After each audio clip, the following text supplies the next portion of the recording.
And for the technology person in the back, if maybe turn it down slightly, the speaker, because we're getting some feedback. Madam Clerk, would you please call the roll? Jack Perry, Here. Jennifer Klock, Here. Michael Del Santo, Present. Valerie DiPaolo, William Dezek, Here. James Morelli, Here. Toni Morrison, Here. Christopher Palmieri, Here. Paul Chaplinsky. Here, can we please all stand for the prayer and the flag salute?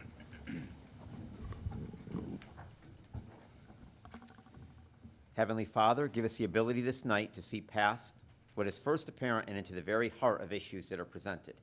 Keep us open and willing to hear the concerns of the people of this community, and give us the courage to act upon those things which are best for Southington. Amen. I pledge allegiance to the flag of the United States of America and to the republic for which it stands, one nation, under God, indivisible, with liberty and justice for all.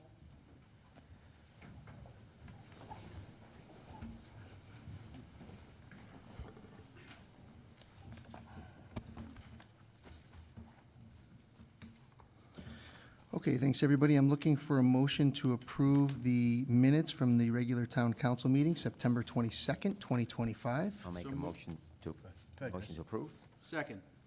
We have a motion from Chris with a second from Mike. Any discussion on the minutes? All in favor? Aye. Any opposed? Okay, motion passes unanimously, 8-0.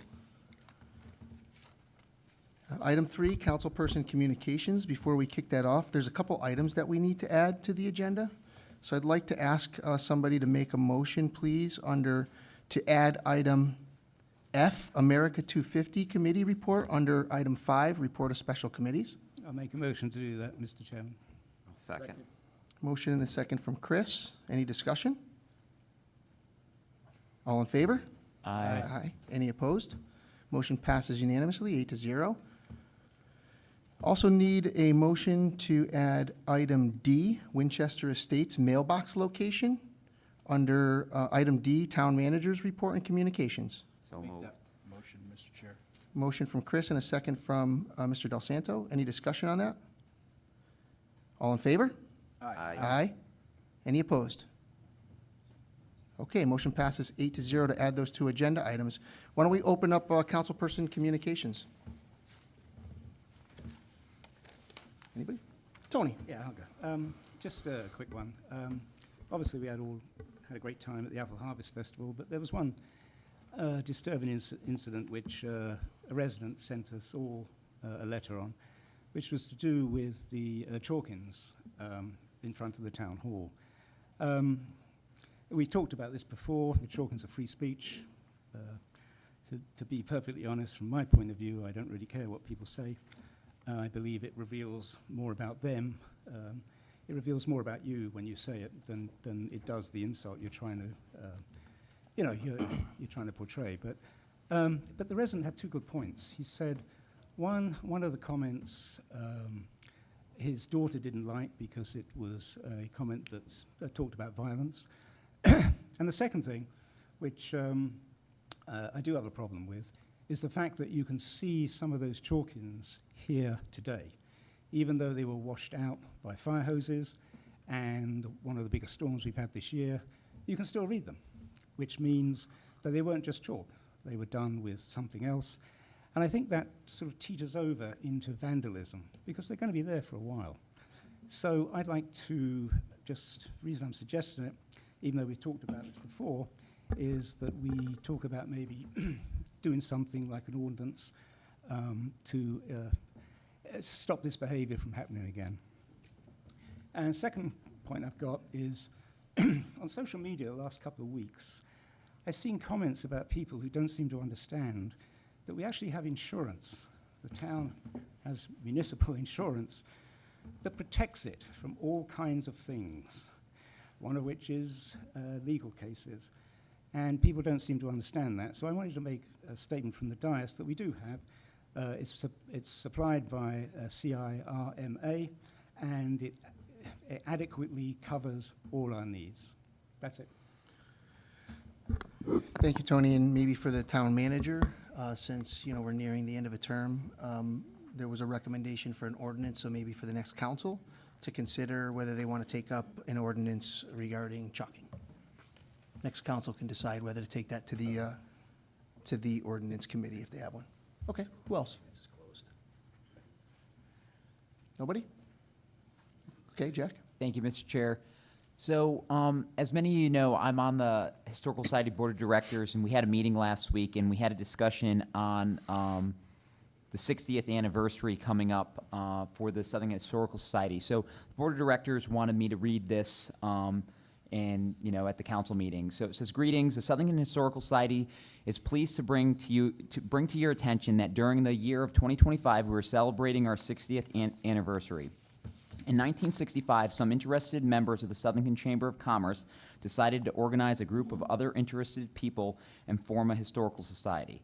When the second library was built in 1974, we moved into the original library built in 1902. A few years ago, we took over the basement level, and after some renovations, have started to develop that area for more displays. We have the mission of remembering the past and informing the future. What we accomplished today is not for our grandparents, but for our grandchildren.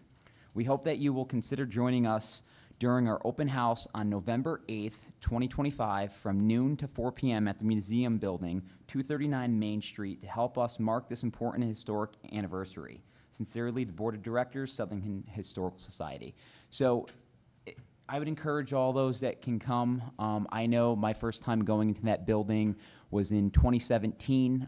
They had an open house prior to the debate for the council candidates, and it got me involved on being a part of that.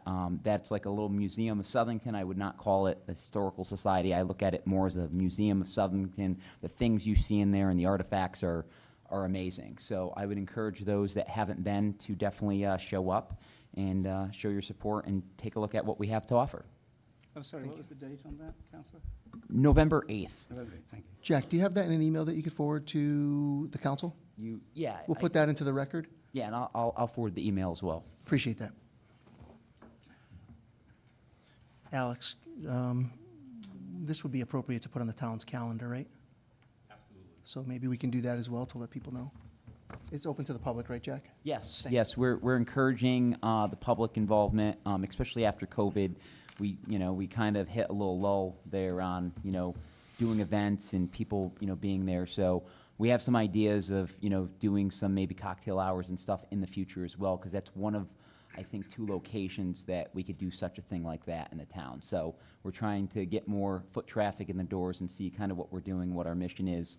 I do know that the previous council did support us putting mini splits in the Historical Society. We didn't have air conditioning except for window units, which we know does not pull out the moisture properly, and it's not secure because you have a unit in the window, and we couldn't screw them shut because of them, being older windows. So do want to thank, the members that are currently on this dais that supported that, because that has been a tremendous help by preserving and keeping the humidity and the climate, properly, obtained in that building. So, thank you.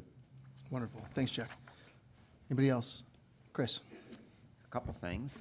First of all, a couple reminders of some events this week. Tomorrow, Bread for Life is hosting their annual Soup Night fundraiser at the high school from 5 to 7 p.m.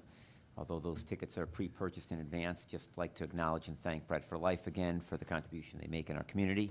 And I know many people take part in that event, which will be tomorrow night at the high school. Also a reminder that on Thursday this week from 6:45 to 8 p.m.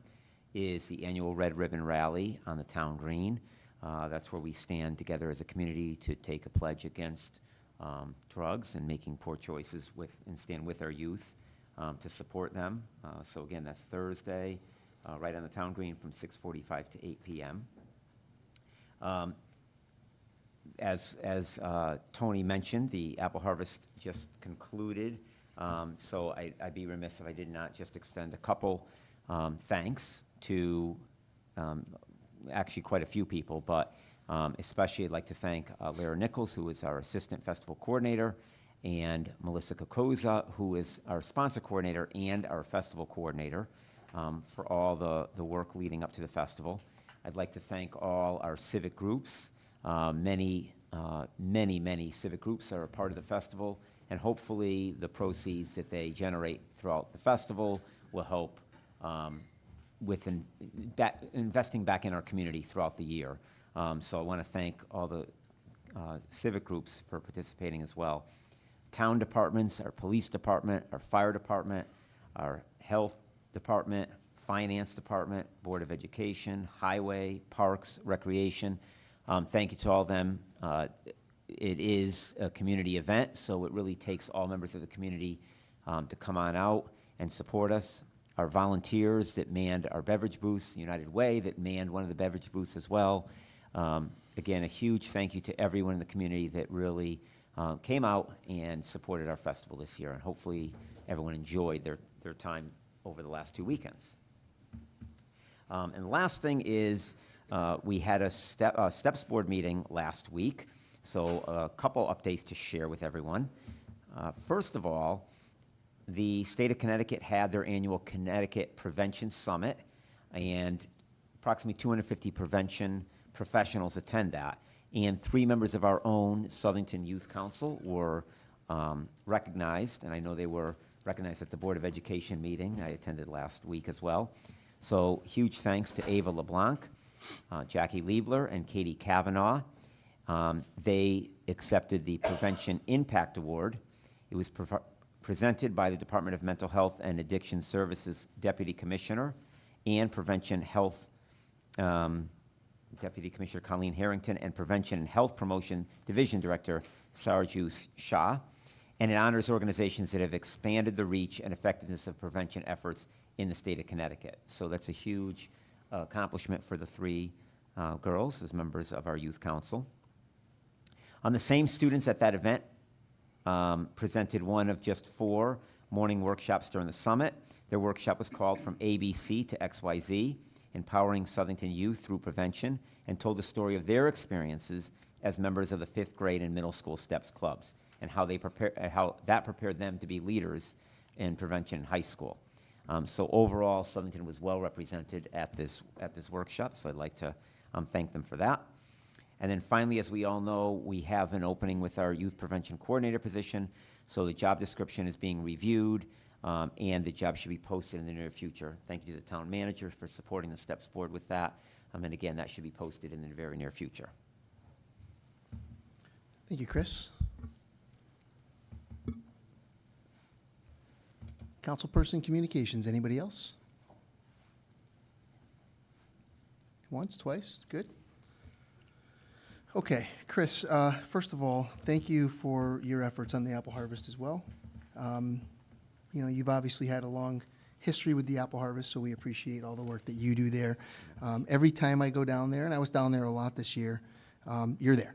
So it's not only the effort throughout the year, but the entire committee, as you mentioned, just does a phenomenal job. So thank you personally also for the efforts that you put in. Thank you. The apple harvest was great.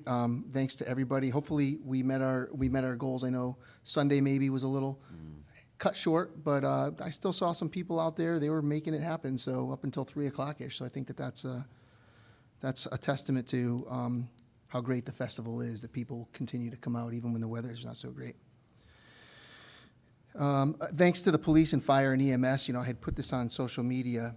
I've had an opportunity to also talk to a lot of the vendors and talk to a lot of the staff members and volunteers. And, you know, I know some people, you know, it's easy to say, well, aren't the police and fire and EMS just doing their job? And yes, they're doing their job. But, you know, we have to realize that a lot of these people are working overtime. They're coming in on days off. It's an all-hands-on-deck event. The parade and coordinating parade and making sure that there's safety throughout the entire event, including the parade, is a big task. And so thanks to all of them also for the work that they put in on it. Yesterday, had an opportunity, Mr. Del Santo and I were here at the Municipal Center celebrating Columbus Day with our Italian community. Including leaders and members of Unico, Sons of Italy, the Sorelle d'Italia, the Knights of Columbus, and many residents who came as well. The annual event is continuing to grow, and I see Mr. Fasulo's here as well, so is Dawn and Maselli. And this event continues to grow each and every year. And I'm hoping that in the future, there was a great discussion by Tony Cusano, who talked a little bit about exploration and how we're all explorers in our lives, regardless of what we do. We all are exploring the American dream, the family dream, relationships, a job, a hobby, whatever it is. And in that spirit, also coming together to understand each other and understand each other's perspectives was the theme of the discussion yesterday at the presentation. And I thought that that was really nice. So thanks for all of you, all the leaders of those organizations, for putting that on. Thanks for the town manager as well. He came out with his kids to ensure that he was here to unlock the building and participate. The kids did great as well. There was a handful of children here, which is wonderful. I had two other items.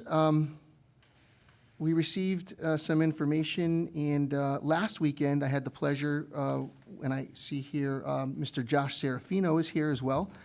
He and I volunteered at the Operation Stay Warm at Plantsville Congregation Church, which is part of the Southington Community Services drive to help those in our community in need who have needs for gloves, blankets, scarves, coats for themselves, for their families, their extended families. And I continue to be amazed at each year that I'm there to see the number of people in our community that are in need. It's people who are here. It's people who are in your neighborhood. It's people that you see in the grocery store. You might not suspect it. And there's a lot of people in need in our community. So if you're listening to this and you have the ability to support a little bit, Southington Community Services is still seeing a high demand for these items, and they will take donations of gently used or new. They will clean them of any of those items. So please consider in the weeks ahead bringing some down to Southington Community Services. They will handle getting them squared away so that they can be brought to the Operation Stay Warm location, where people will be receiving these up through to the holiday time. And then the last item was had the opportunity to attend the Southington Community Services Employee and Volunteer Dinner last week, which again is amazing to see, because there were about 150 people at this event. Typically, this comes in somewhere around the holidays, but because of some conflicts, they pulled it forward a little bit. But this was an opportunity for Southington Community Services and the Janet Mellon and the wonderful team there to really celebrate the successes of all of the volunteers who help out community services. Whether the people are there donating, whether they are organizing shelves, whether they are organizing donations that are in the basement so that they can be turned around and given to the community. Whatever the volunteer effort is, this was an opportunity for Southington Community Services to give back, to be with those people all in one room, and the room was packed.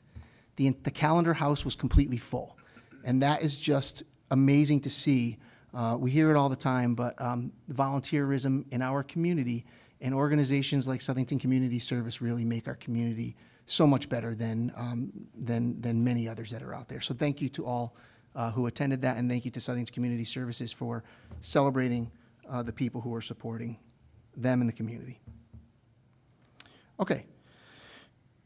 Thank you for a few minutes, Mr. Superintendent, Madam Chair of the Board of Education. We are on item 4, Southington High School parking project and tennis court safety upgrade. Thank you, Mr. Chair. So this evening I have for you mostly informational at this point. We know we've started to secure the funding through the capital process dating back to last year's capital improvement plan. A project that I want to present this evening in two parts, if you will.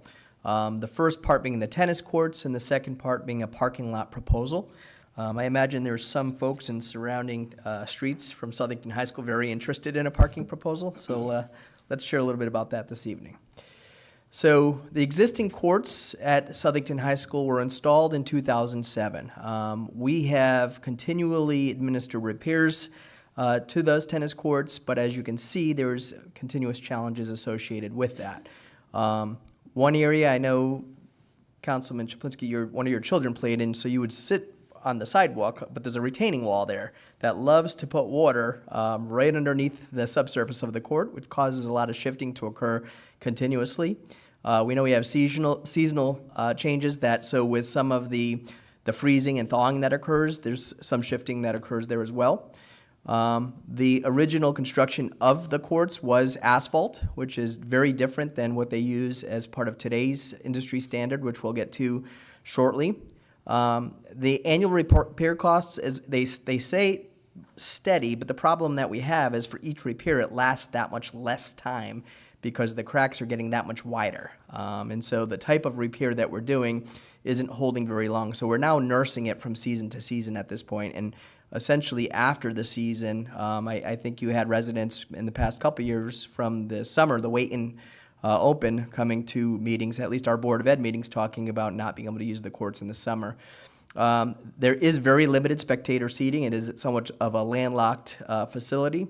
There is also limited ADA accessibility. That was something we were cited for back in 2015 as part of an OCR audit.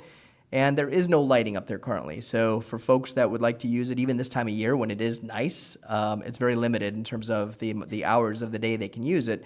If you back that up against prime tennis season when our high school teams are using it, right after school into the evening hours, it really limits the community use opportunities. So those are some of the challenges that the current court facility present. What we're proposing here looks entirely different than what you would have seen right there. Obviously, you see the 7 all together. They're separated. Now, I want to point out one main reason why they're separated. If you look right in between the configuration of the 3 courts and the 4 courts, there's some grass there. That is a gas line that goes directly into the property from Pleasant Street. You would never want to put post-tension concrete over a gas line because nobody wants to incur the cost of digging that up and replacing it. God forbid you have to access that line. And so by leaving it designed the way it is there, we have another advantage. We're able to take 7 courts, which are not currently regulation-sized courts, and make them regulation. They weren't regulation when they were initially installed. I imagine it's because of the footprint that they were working with. But we've also heard from residents and from the athletic director at the high school, they can't hold a CCC conference tournament, they can't hold a state open tournament match, and many of the community sanctioned tournaments that you could have need to be on regulation-sized courts. So this would allow for that, along with accommodating the gas line and the footprint. This also addresses some of the grading issues that I just talked about in terms of where there's currently a retaining wall.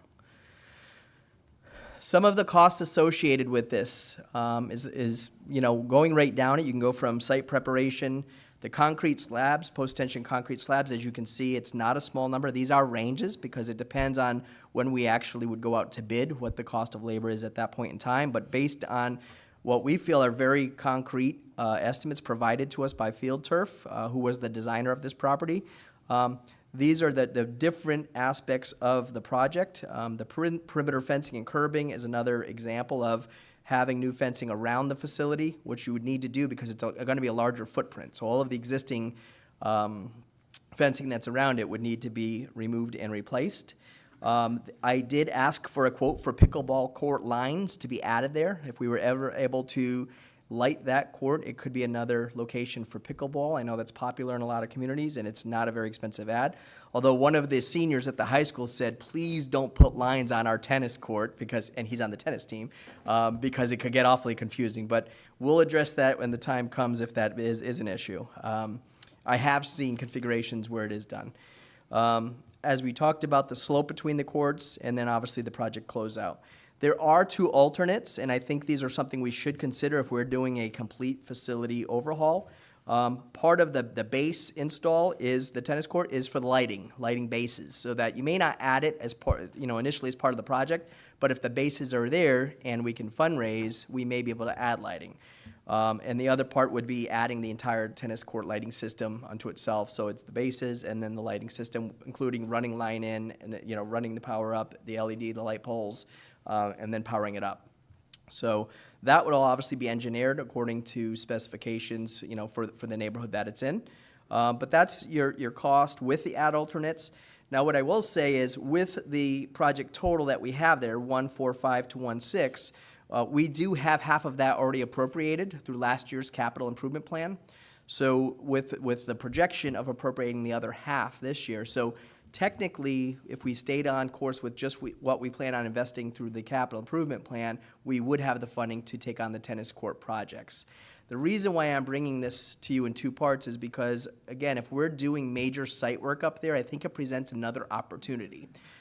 When I go back to those tennis courts, what you'll see in the forecourts there is currently a part of, and if you look at the track, you can see it, the visitor seating, which is right about there, you're going to see that this is currently where there's a field. And there was a lot of concern about if we lose a playing field, how does that play out for the other teams? And so in anticipation of that, the Board of Ed actually already approved restoration of an upper field to begin, and it actually started last week. So going forward, some of the, let me go back to that for a second.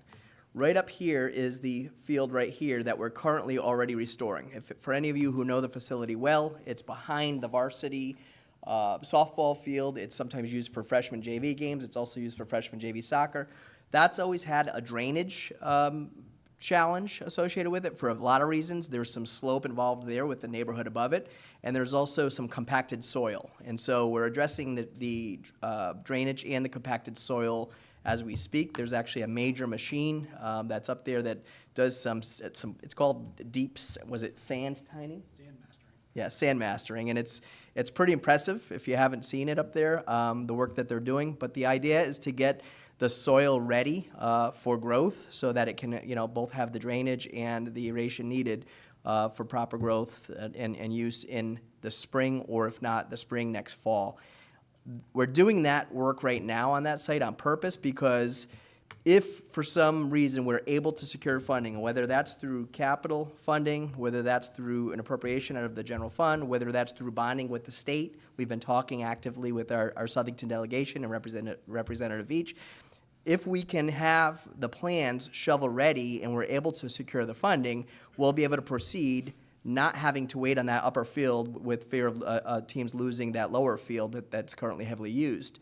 The other piece that we know with a STEEP grant, they will tell you that if you're to be awarded a STEEP grant, you have to have plans that are shovel ready. And so that's another, we don't know when the governor is going to be announcing each round of STEEP grants, but that did help us immensely with the track replacement.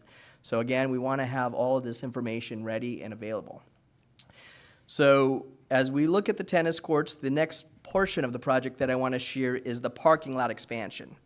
So right now we have, and I'm sorry, I'm looking at two different slides here, so I want to make sure I'm showing you the proper ones because I don't know why that one's not showing up. There you go.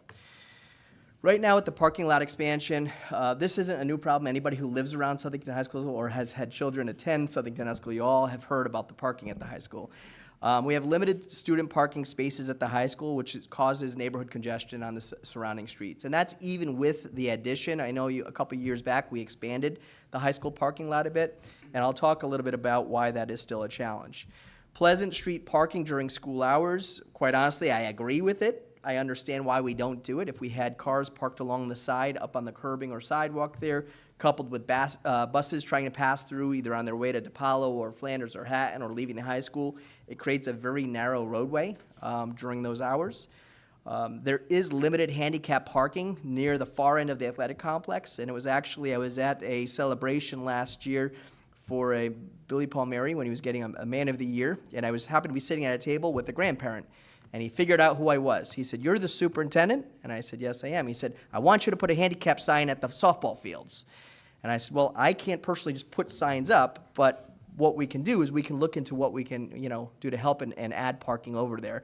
So there are some limited spots over there, but as you all know, a lot of the grandparents or folks with disabilities that want to access that portion of the facility, it's quite a challenge right now. And then lastly is the traffic congestion during athletic events. Anybody who's been up there from music of the night to a Friday night football game, you'll know that it's parking wherever it can be found, whether that's the side streets in the neighborhoods or the back lot. For some reason, people don't all want to park in the front lot and just walk to the back of the facility. They'd rather park on the side streets across from the facility, but that's a different issue. The proposal that you see here was designed also by Field Turf, and what it does, if you look at the existing tennis court project that I just presented, it creates additional parking that goes right around the tennis court facility.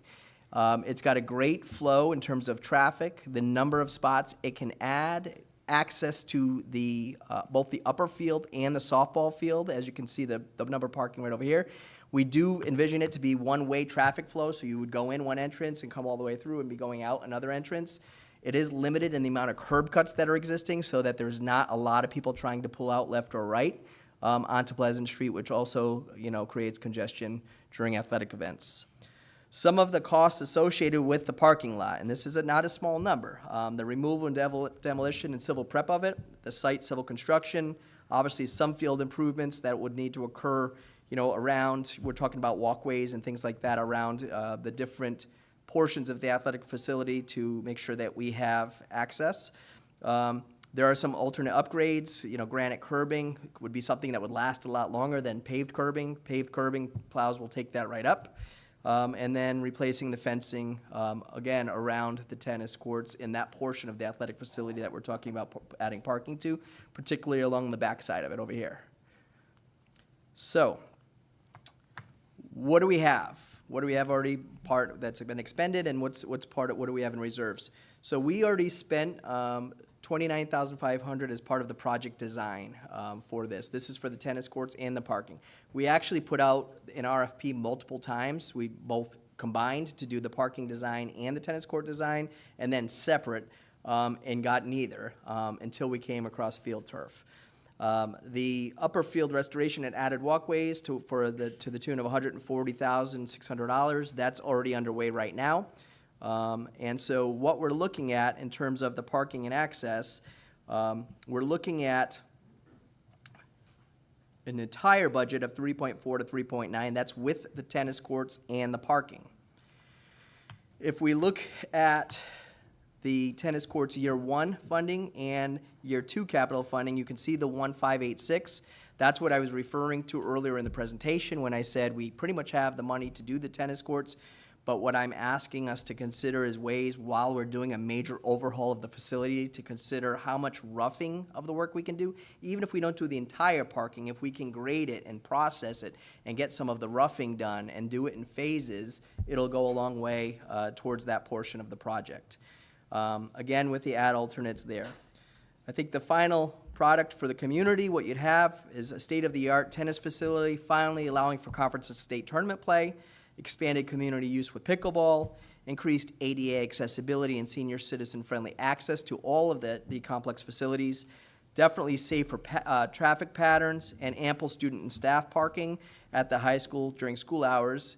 And I put this number because the police chief and I had a call earlier in the year with the town manager, eliminating 23 years of neighborhood parking congestion. He said he's been getting calls about this for 23 years now. I said, well, Chief, thank you for at least making me feel better that I didn't cause this during my 5 years in the position, that it was here long before me, but hopefully we can work towards a solution. In the end, what you would see is a conceptual project here that shows the 7 tennis courts, all of the parking around it, coupled with the existing facility. That turf field and track is what's already there. That's not anything new. That's just an aerial view of the facility, and the softball field is on the left. This would add approximately 144 parking spaces. I think it would absolutely remove all neighborhood congestion during school hours. And I think you potentially could remove a lot of the parking, restricted parking that during athletic events that occurs along Pleasant Street. Obviously, that would be something that would go through, the proper town boards and committees, for permitting and approval. But this is the proposal I bring to you this evening. I do have Christopher Hulk, who is the Director of Design and Construction. He was the project engineer on this particular project, and he is here from Field Turf in case you have any questions, technical or otherwise. Thank you. Great presentation. Anybody have, just for clarification, this is an informational only presentation. Colleen Clark, the chairwoman of the Board of Ed, and I had spoken about this. This was presented as well as a master plan at the Board of Education. And so this is kind of an eye on the future that, you know, the Board of Education would like to work on for a variety of reasons, safety being paramount, and, you know, obviously, for the students and for the community as well, for the athletic tennis courts. So, and you did mention that Representative Veach, I know that we've reached out to her. I've talked to her personally. She is committed to taking the information you provided this week or late last week, that entire package, and working with the entire Southington delegation to see if funding can be had here in this legislative session or the next, or through special appropriations, whatever they all feel is appropriate. So with that, open it up for questions. Tony? Yeah, what do you see as the timing of this? I mean, what would you prefer is probably the question.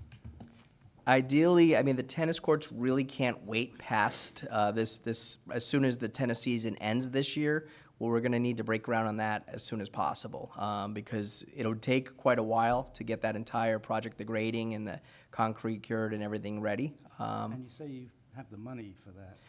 After if all goes according to what's currently mapped out with capital, we do have the money for the tennis courts, yes. Got it. Okay. And then the rest of it. And then the rest of it, yeah. And so the parking, when I initially pitched the idea to the previous athletic director, he thought I was a little crazy, because to lose any field space up there is kind of a sacred thing. But you can't find parking up there. So you had to be creative with it. This just happened to really kill two birds with one stone. It let us stay with 7 courts, all regulation, and added parking, which is why we put a focus this fall on the upper fields. But it would be nice to do that pretty quickly. It would be tremendous, yes. Thank you very much. That timing, just for clarification, so you would be talking about possibly springtime starting some work so that you're kind of into it as the tennis season starts, maybe you're doing some grading off to the side, and then during the summertime, completing the work so that it's ready for fall. Is that kind of what you're talking about? I think some of it depends on the site mobilization that needs to occur, because we also can't disrupt the athletic complex too much prior to graduation. Right. Right, and so it would actually be up to the project engineer, and I'll let him speak to that. Sure. Thanks for having me. So I'm Chris Holcomb, the Director of Design and Construction for Field Turf, licensed professional engineer here in Connecticut. So yeah, typically a project of this magnitude we would see to be completed in about a 3 to 4 month process. Obviously, with the athletic facilities being in use and graduation being a major event, we would want to kind of have that happen afterwards, or at least not impact the site too much. Something like this can be finished in the fall, but if we were to say start June 15th-ish, so middle of the month, we would generally be done by the September 15th timeframe, at least substantially complete, with things like, maybe just the painting of the courts or putting up some fence mesh, but make sure the major site operations are completed so that the school is not impacted, both on the backside end for graduation and the front side end for kids going back to school. Great. Chris? Probably more for Steve. Question for Steve with the funding. So Steve, I know you mentioned the STEEP grant, and we definitely have benefited from that, and from personal experience, obviously, like you said, it's got to be something shovel-ready to apply for that grant. And I know you said you had conversations with Representative Veach. Assuming we don't get a STEEP grant, we don't get any additional funding from the state, are you proposing just the tennis court? Just the tennis courts. Okay, so this is just to be ready in the event that additional funding is there? Yes. Okay, just wanted to be clear on that. Thanks. But you can do it. It's the 3.5. Just speaking to the mic. Sorry, Thanks. 3.5 to 4 million. That's what we're talking about overall for both. Yes. Correct? Yep. Okay. Depending on what we do for ad alternates, but again, even there, you can piecemeal those over No, time. I'm just saying it's, okay, because it's up for the Board of Finance, obviously, but Yes. we do have 9 million over our excess reserves at the moment, so there are things available. So it's up to the Board of Finance anyway. Thanks. Anybody else? Questions? Mr. Chairman, Yes. just briefly, as far as timing goes, as Mr. Benancy said, half of the project is currently funded in this year's capital. The second half of it wouldn't be funded until July 1st of 2026, assuming the Board of Finance and the Town Council approve it in the next year's budget. So just for clarification's sake for timing purposes, unless some funds came in from a different source. Yep. Or a different pot of money. Gotcha. Jack? Thank you, Mr. Chair. Yes. So I have a question. The parking spaces, you stated 144 roughly. Roughly, yeah. Do you know what the rough square footage is? The square footage of the lots? Yeah, what would it be adding for parking? I don't know if you know that offhand. So, not specifically the overall square footage of pavement area, but the parking lot, the spaces are 9 by 18, and then there's, various ADA accessible spaces that are a little bit larger. The travel aisle between the spaces is 24-foot travel aisle, which can accommodate two-way traffic, even though we're, mentioned about trying to do one-way traffic. So specifically the overall area, I'm not totally sure. Yeah, would you guys be able to maybe give us a square footage of what that would be? Is Just so there- that then we could back it back to the project total, so we know what the square footage cost would be. Yep, so some parts of that too are, some of them intermingle with other parts of it. So, for instance, the sidewalks that go around it, some of the landscaping features, the storm drainage. So there are various amounts of those things, but we can get you, all the different quantities and stuff for, it's no problem. Perfect, thank you. And Steve, I believe you have some more details behind the summary, right? So you could probably also share that with. Yeah, the base Councilman Barron. proposal that they sent us, where I just built It's into the itemized. charts, I could have gone, it was pages of itemized numbers that I didn't want to, build into an entire presentation. I tried to keep it more balcony level. Yep. So I can just share that proposal with you. Thank you. Okay. Anybody else? Good. Wonderful. Interesting project, and hopefully we'll be able to do something with state reps and look to the future for some funding. Thank you. I Thanks. appreciate Thanks the time for coming, tonight. everybody. Thanks.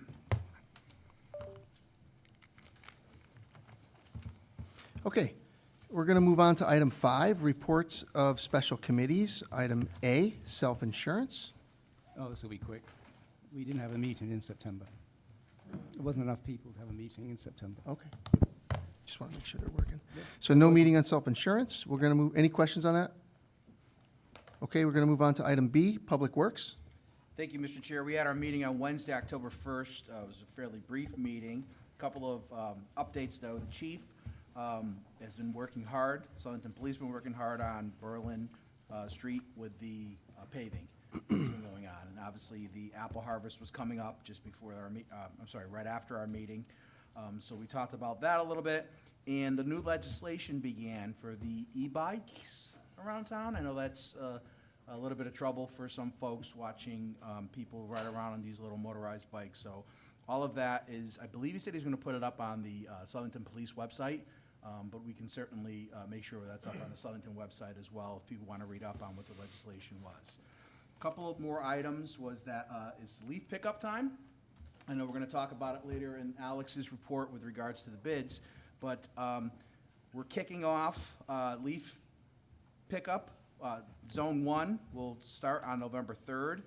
The week before, trucks will be out there. We'll go out and do some spot checking. They'll go out and see exactly what we're up against. But if you're in Zone 1, then on Monday, November 3rd, that's when you should have your leaves out by.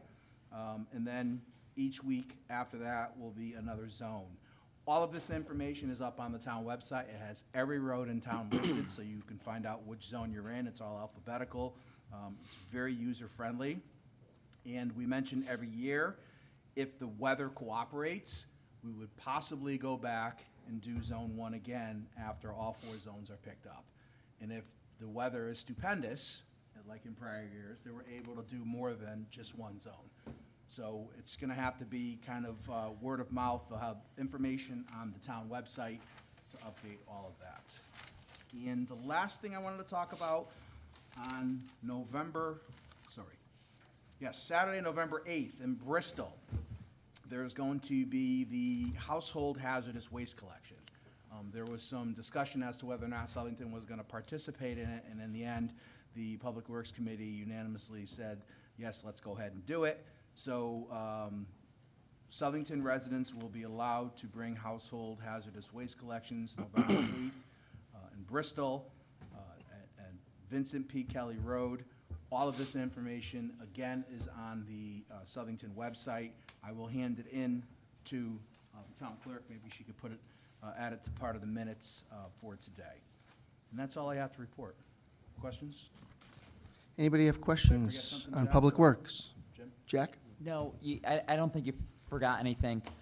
Just to kind of piggyback off the hazardous waste collection, just to make it public, we pay per vehicle. So if you have something that you could get rid of at a paint store, the recommendation is just go to Sherwin-Williams or one of the paint stores that are required to take it instead of going to the hazardous collection. Or if you have a family member that has one or two items, maybe you could grab it as well so that it alleviates so that we're not paying for the vehicles. So that would just be my only ask, is trying to advocate that we try to use whatever resources we have here, and then, minimize how many vehicles do go, because we're being charged by the vehicle. Great point, Jack. And all the information is on that pamphlet. That'll be on the website. There is a 5-gallon maximum, too. 5 gallons. So if you show up with 20 gallons of paint, they're only going to take 5. So please, before you go, read up on it. It does not cost anyone any money to go, but it'll cost the town. If you're from Southington, they'll need to see a driver's license, and Southington will get charged for it. But it won't cost you any money to go. Okay, any other questions? Public Works? Yep, Jack? And then just to piggyback off the e-bikes, I know I mentioned it at Public Works.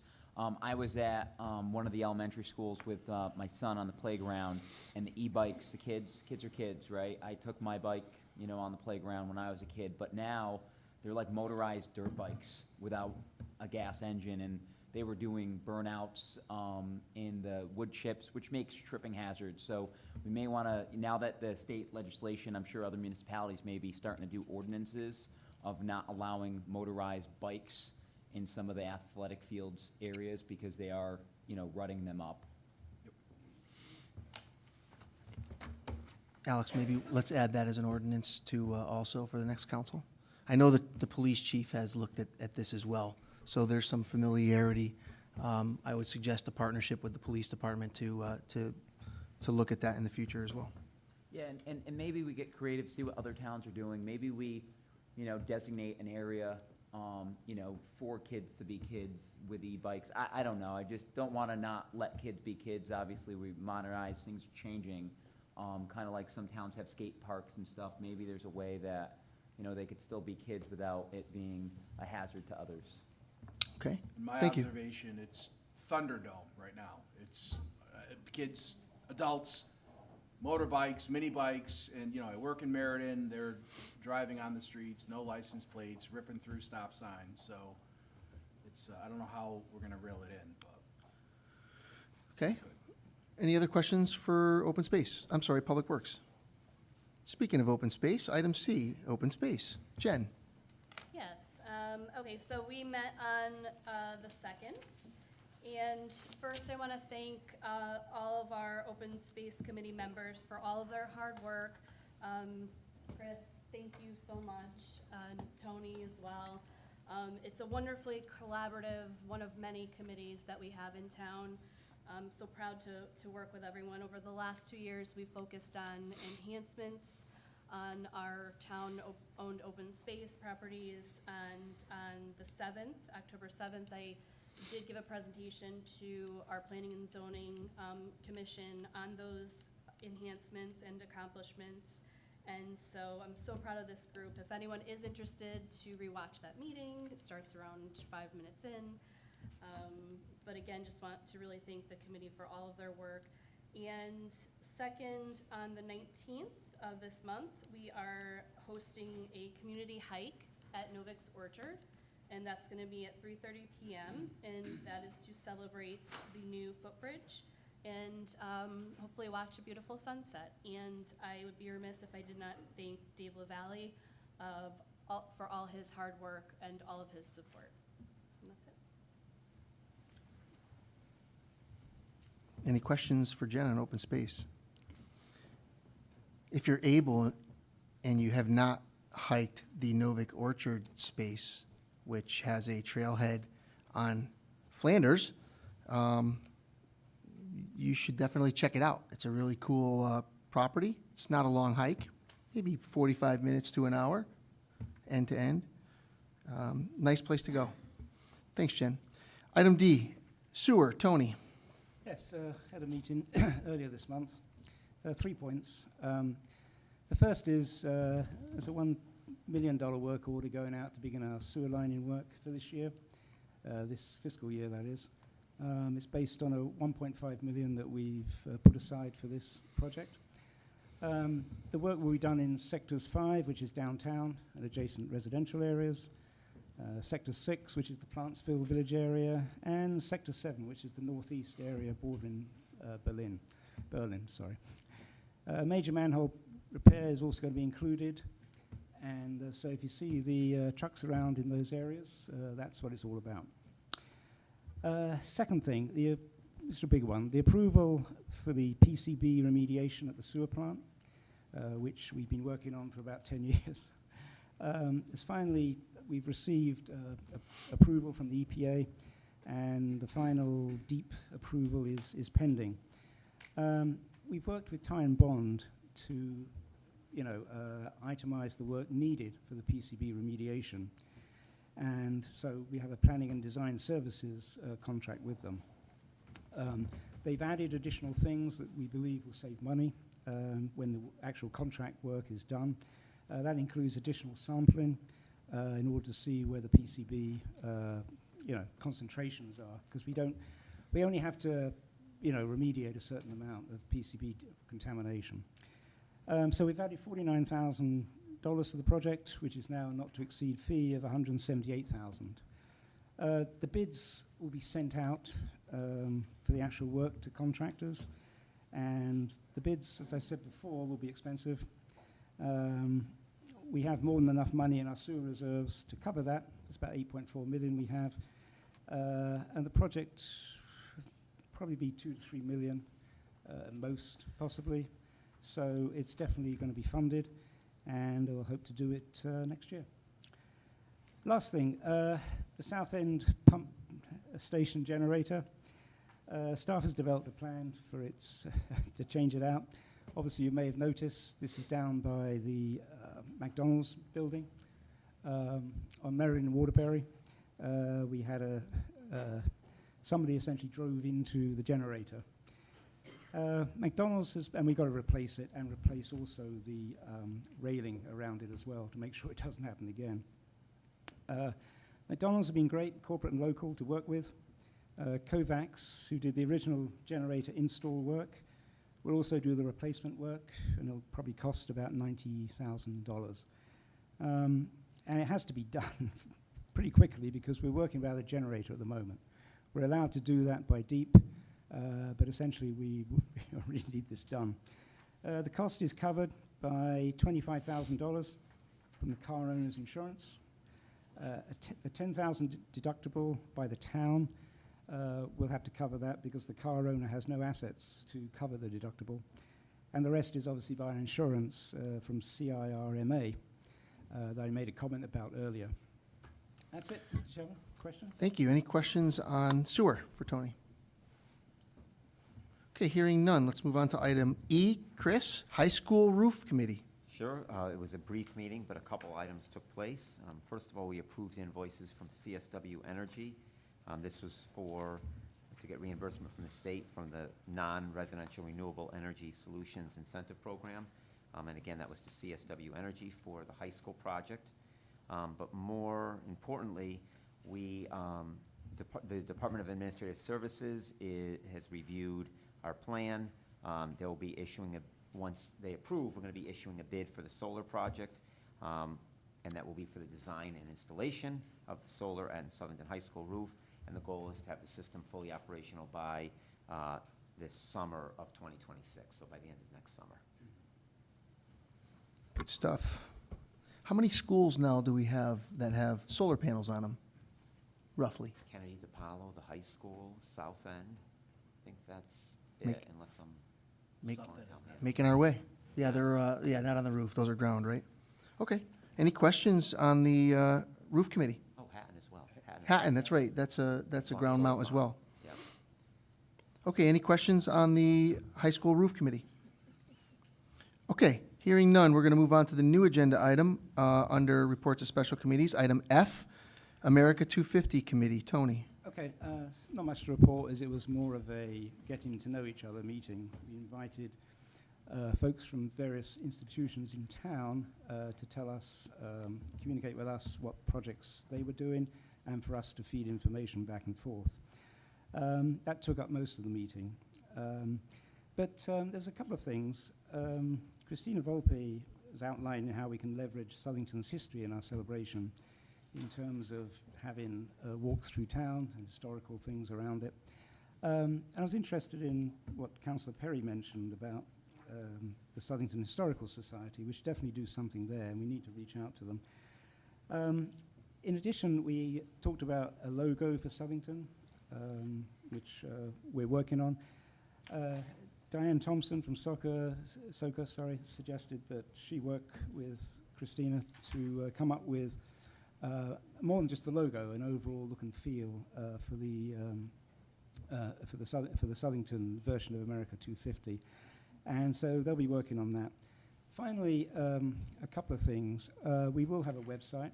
It'll be attached to the town website, and that's being worked on as we speak by our wonderful IT department. And that's it. Questions? Any questions on America 250? Okay, hearing none, why don't we move on to item 6, Town Manager's Report and Communications. Item A, Report of Board of Finance. Item 1, September 10, 2025. Thank you, Mr. Chairman. The Board of Finance met both on September 10, 2025 and October 8, 2025. Of note, at the October 8th, 2025 meeting last week, there was several lists, approximately $1.2 million of quote-unquote wish list items that departments came to the Board of Finance asking for. And a lot of them, all of them were needed. The Board of Finance agreed to everything on that list. They were unanimous that everything needs to be purchased. However, at that time, they felt that they wanted to only fund one-time safety improvements to the town. So there were some improvements approved for the police and the fire departments.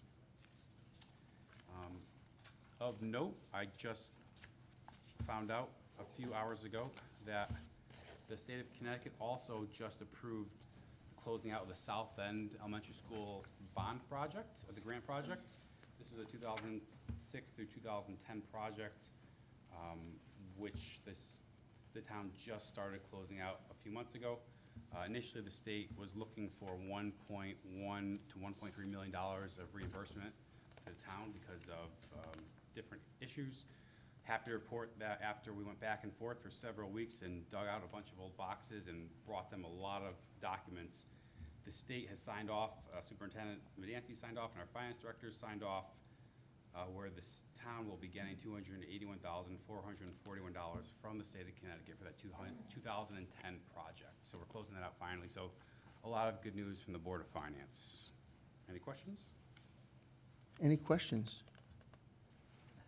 That's great work by the finance department. I mean, really good work uncovering that stuff and helping restore some money to the fund. Tony? How many other schools do we have to go that will potentially give us such good news? All the schools that have been done in the last 15 years we're working on. This is the first of all of them. Thanks. Good work. Jen? I just wanted to, as I reviewed the minutes, point out again, for anyone who's interested, there's an extensive report from Mitch Gugliotti from our IT department about the accomplishments that he's made over the past 10 months. It is extremely extensive, and I'm proud to report that, if you recall, February of 2024, I gave a presentation, and together with the technology committee, we identified top priorities, and in 10 months, he has accomplished our top priorities That's the Board of Finance minutes. from September 10th. Okay, from September 10th. I got to add to that because I Tony? had some personal dealings with the IT folks, and the website I mentioned originally. I went to see them. It was a 10-minute conversation. They're working on it because people know things and they do things quickly, and you don't have to go into excessive detail, you know, how you construct this thing or how it's going to look. They know it instantly, and it was a wonderful thing. I mean, I expected it to take half an hour to an hour. It took 10 minutes. That was it. So those meeting minutes will be up for action under item A in old business, September 10th. And also, moving on to item 2, October 8th, 2025 will also be up. So, Mr. Town Manager. Correct. And those October 8th minutes came in a few hours ago, so please take a look at them if you haven't. And I know it's a little last minute, but they did meet last week late. My second item is the 2026 leaf bids. This is something that you've all seen many, many, many times. We had one new bidder this year for the backhaul truck with labor and operator with some lower costs. So the town staff is recommending that we approve all the bids and use them in order of cost from least to greatest. We did go on Planet Bids. Everything did come in paper, unfortunately, but we did stress to everybody to please, please, please keep working and use the Planet Bids. We did open them all up in paper, though. Any questions on the bids? Any questions on leaf bids? Not the leaf farm, but the leaf bids. Okay, hearing none. Moving on to item C, drive-in committee history and recommendation. This one, Mr. Chairman, is gonna be a little bit longer. When I took over about 18 months ago, one of the first things I was tasked with doing was reviewing the drive-in committee. And the drive-in committee is what I was told is an unofficial town manager subcommittee, including myself and Dawn Maselli, Mike Fazzulo, and David Zoni. So we met several times, and those three have been fantastic to work with, absolutely top-notch. They have been running the drive-in at no cost, volunteering their Saturday nights for the better part of 20-something years. Better part of 20 years. I think we're at 17 years? 16 years. 16 years. Yeah.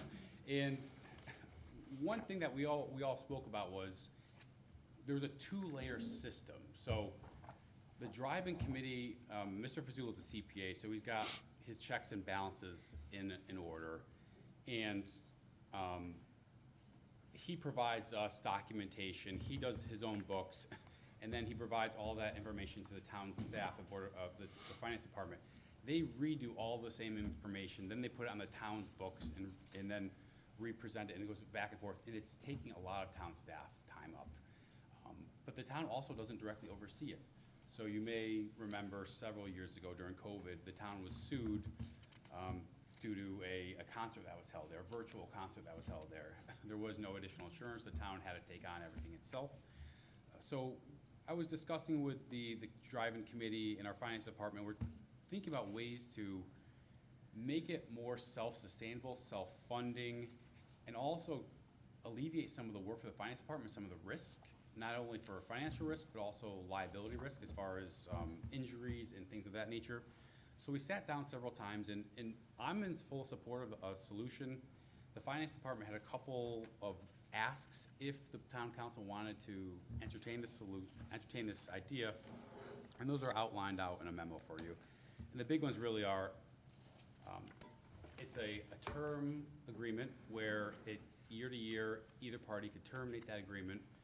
The drive-in committee would have to provide, or the nonprofit that currently is, because at this current time, there is a nonprofit running the drive-in. It's just under the town's shell. That nonprofit would provide $1 million insurance coverage for the town.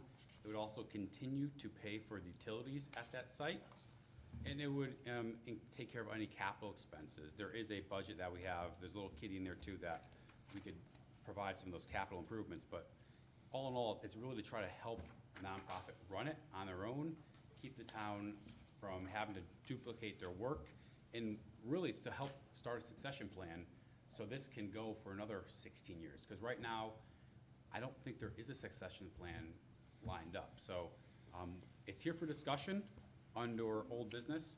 Two of the three, Mr. Zoni's not here, but Mrs. Maselli and Mr. Fazzulo are here.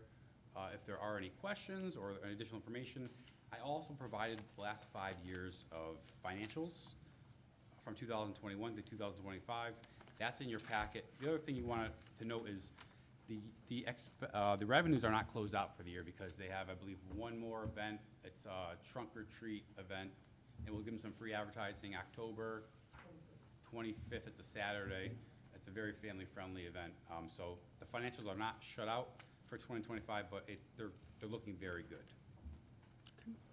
If there's any questions now, I can entertain them. Do you have a memo that you wanted to pass out? Everybody has the memo. We have the Mr. memo? Chairman. They do. Okay. This is from today. Okay, good, thank you. Okay, anybody have a question? None? Okay.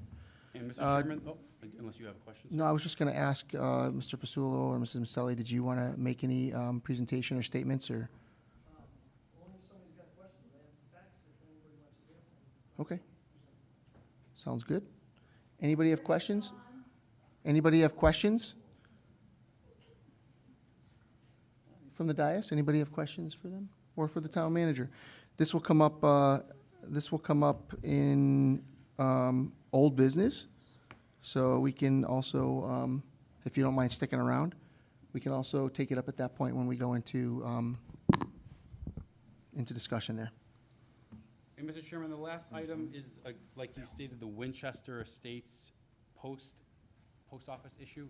I've spoken with town staff, Mr. LaValle, I've spoken with many of the residents in that area.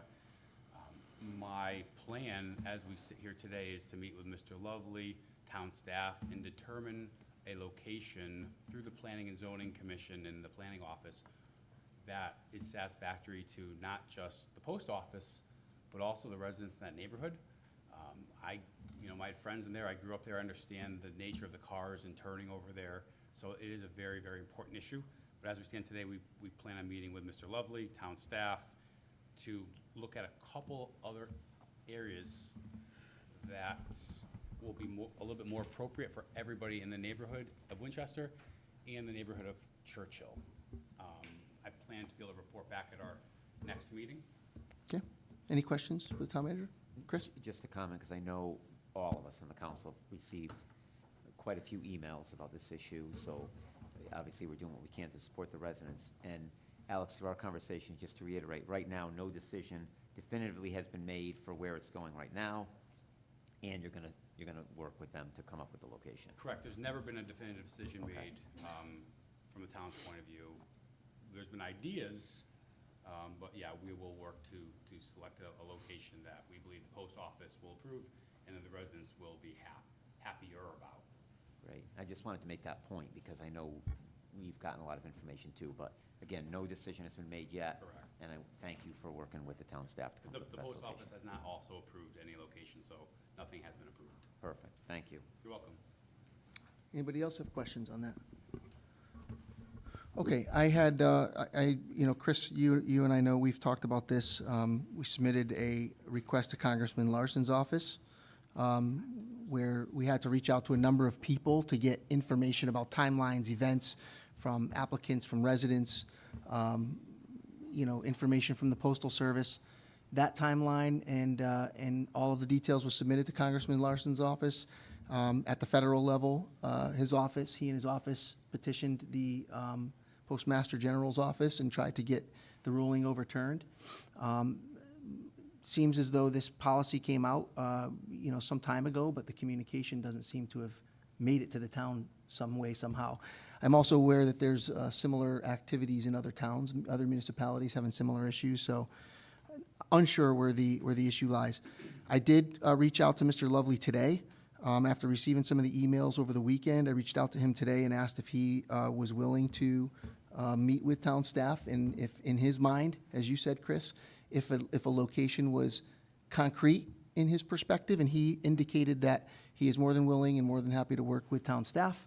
As an outcome of this meeting, if council agrees and the town manager agrees, that he would be happy to look for and try to find an alternate area. So hopefully, I think with all the brains that could possibly be in that meeting with the subject matter experts and the town manager, I'm sure that there's some options that could be explored that will help alleviate some of the tensions that have been going on for several months in both of those neighborhoods.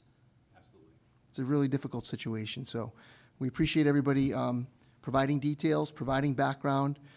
We appreciate the candor, because I would say everybody's been cordial, also who has reached out to the council. I would say, you know, it's a passionate situation, but overall, I would say the requests for help have been pleasant. They've been good, they've been factually based, not emotional, and I think that provides a foundation for a collaborative environment for everybody. So hopefully, now, Mr. Town Manager, you've got the hard work to make a deal. We'll get it done. All right. All right. Item 7, Town Attorney's Report. A, ADA discussion from Ordinance Committee referral. Thank you, Mr. Chair. I have 2 matters to report on tonight. The first is the ADA ordinance. It's our local ordinance. The Ordinance Committee met on September 24th. The primary agenda item was discussions as it relates to our existing ordinance and whether it's compliant with both the state and federal ADA guidelines, and their sort of mirror statutes and ordinances. After much discussion and some deep dive, as well as my opinion, it was concluded that the town's ordinance is compliant with ADA language, both on a state and a federal level.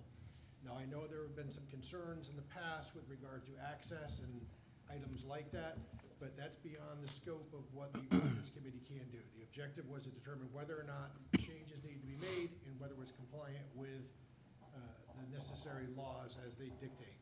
And I'm happy to report in some regard that the decision was made that no changes or amendments have to be made in that regard. That's wonderful. Any comments or questions on item A, ADA discussion from the Ordinance Committee? Yeah, just say, we did also discuss, there is an issue with a straight sort of line for a wheelchair down Center Street. So the feeling of the Ordinance Committee, of some folks on it, was to ask Public Works to have a look at it. If you could have a look at it at your next meeting and see what can be done. It's felt that those trees have sort of got in the way over the years. And if we put something that didn't take up so much space, you could have a 36-inch sort of driveway essentially along the road. But that's a Public Works decision. It's not an ordinance, obviously. So if you could take it up, I'd appreciate that. Sure. Public Works for the next session. Put it on the list. Yeah, we'll see whoever. Sounds good. can take it. Any other discussions or comments on that?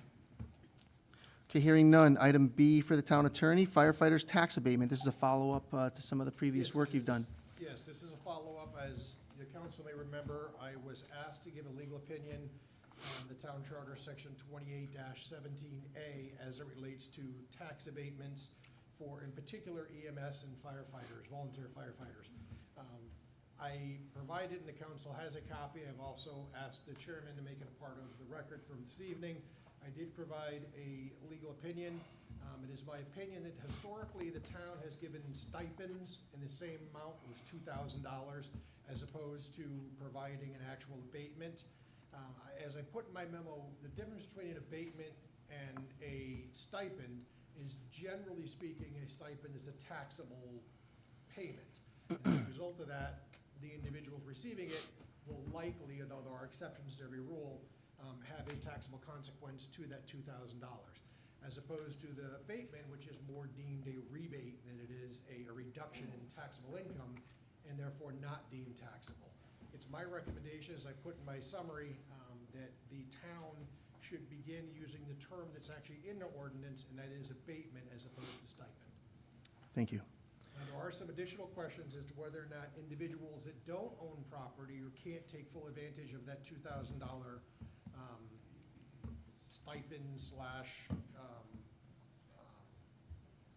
going to say, I can't remember the name of the word. Abatement. I apologize. That's a long day.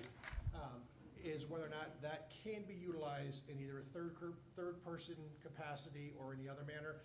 I don't have an answer for that. It's I believe, a case of first impression. I don't believe there's anything as far as formal or informal, including legislative history. My intention is to reach out to the LOB and ask, Legislative Office Building, I apologize, and ask them to give us an opinion on that. I would expect, based on past experience, that they will take it up. I can't give a timeline. It's really dependent on what time of the year and what staff is available. but I would think it would be sometime in the next 3 months. And the real question here that I had asked in the past, because I had made the request for the legal opinion from the, based on a correspondence, is, you know, we have some volunteer firefighters who may live, for example, with their parents. And the house that they live in is their primary residence, but it's in their parents' name. And so the question is, can they assign the tax abatement to their parents since they live in the primary residence? There may be a situation with a spouse. You know, a home may be in a spouse's name, and a spouse of a volunteer firefighter. And so if that home is not in the volunteer firefighter's name, but they live in the home, can they assign that abatement to the person who owns the home that they live in to still receive that tax abatement benefit? And so that's kind of what we have to follow up on and figure out, does the Connecticut state law allow the municipalities to make that interpretation or not? Jack? I just have one question for the town manager, or not town manager, town attorney. The date on this is last year, is that correct, or? No, Nice catch. apologize. It was September of 25. Okay, I just want to make sure that this wasn't something that was given to us, because this is the first time I saw it, so. No, it was issued, So it should have been September 18th, 2025. yes. Can we, Thank you. to submit this into the record, can you please correct that and send it to the town clerk and the town manager tomorrow? I'll make it easier, I'll just handwrite 25 on there. That's fine, initial it. And then I think it would be good also to the town manager, if it pleases the council, we should probably send this to the captains of the volunteer fire, Alex, or maybe, you know, if you have a distribution list for the volunteers. I'm sure the captains or the chief does. So whatever the appropriate communication is, it'd be good to, you know, maybe send a correspondence that has the legal opinion, but also that there's some follow-up being pursued. So if you can draft that memo that's appropriate to what the town attorney just mentioned, so that the volunteers are aware of the interpretation and also the pending action. So it's okay to release that attorney-client Yes, memo? yes, that was my privilege, so that's fine. Okay. Any other questions on item B? Okay, let's move on to item 8, public communications. Is there anybody here who would like to speak? Come on up to the microphone. State your name and address for the record, please.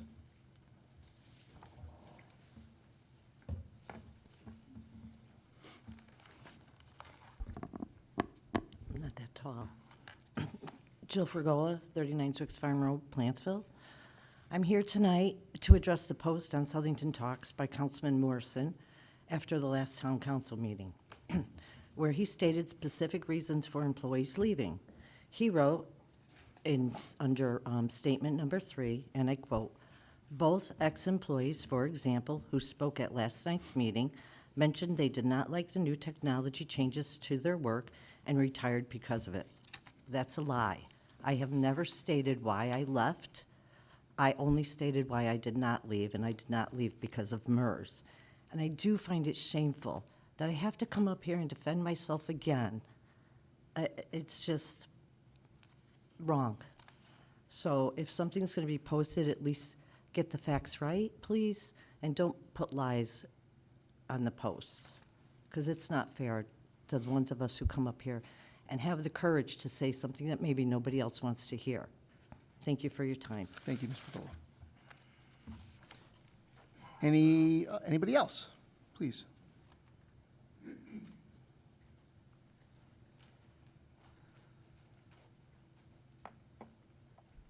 Hi, Ann. Hi, my name's Anne Marie Annup. I live at 51 Olson Drive in Southington. I'm the retired treasurer for the town of Southington, and I respectfully urge the town council to revisit the need for an independent audit to understand the high turnover of town staff. My original plan was to retire in 2026. I made my decision to retire earlier, not due to a change in the municipal employees' retirement system, but because of serious and unaddressed concerns within the town hall, including a lack of transparency, a disregard of policies and procedures, and the loss of respect in how employees are treated. During this time, I also observed our unions to be inactive with questionable commitment to their dues-paying members. I think it's also important to note that it's only the retirees that are living in Southington who have the ability to come before this forum and share our reasons. There are many others who have retired, but will never know given the lack of exit interviews. I filed my paperwork in early December 2024 and officially retired May 9th of 2025. Within that same 5-month period, the finance director, assistant finance director, and payroll coordinator all resigned or retired, 4 members of a 7-member department. In any other organization, that level of turnover, especially at the top of their financial department, would have immediately raised serious questions and prompted a thorough review. Yet here it passed without inquiry and was explained by unresearched assumptions. I was not offered an exit interview. Exit interviews aren't just a formality. They allow the departing employees to confirm final payouts and benefit details. But more importantly, they offer management an opportunity to listen, to learn, and to identify early signs of distrust or dysfunction in their organizations. Had that process been followed, and had those concerns been taken seriously, the town might have recognized and addressed these issues long before they reached this point. Instead, the lack of dialogue has left citizens frustrated and former employees with no choice but to bring their concerns directly to the town council, only to be dismissed or publicly belittled by the very elected officials who are supposed to represent them. I want to take a moment to also acknowledge the contributions of 2 former finance directors, Amelia Portolina and Jim Bowes, who served the town of Southington for a combined total of over 35 years, and for Christina Sivney Smith, who served as assistant finance director for close to 20 years. These individuals earned their knowledge and positions after decades-long careers in municipal finance. Their primary focus was to uphold their fiduciary responsibilities to the town's taxpayers by enforcing policies and practices to maintain the integrity of the town finances, however unpopular these policies may be. Their leadership and mentorship resulted in Southington receiving the Government Finance Officer Association Certificate of Excellence in Financial Reporting for over 30 consecutive years. It's a serious problem, and it isn't going away. Taxpayers deserve answers. The wave of resignations and retirements is not normal. This should be thoroughly investigated through an independent audit. In just 4 weeks, a new town council will be sitting in this room. I strongly urge the incoming council to take up this issue immediately after the election. Set aside party politics. Put accountability, transparency, and integrity first. And show the people of Southington that concerns are heard, and equally important, their concerns are respected. Thank you for your consideration and your time. Thank you, Mrs. Zainab.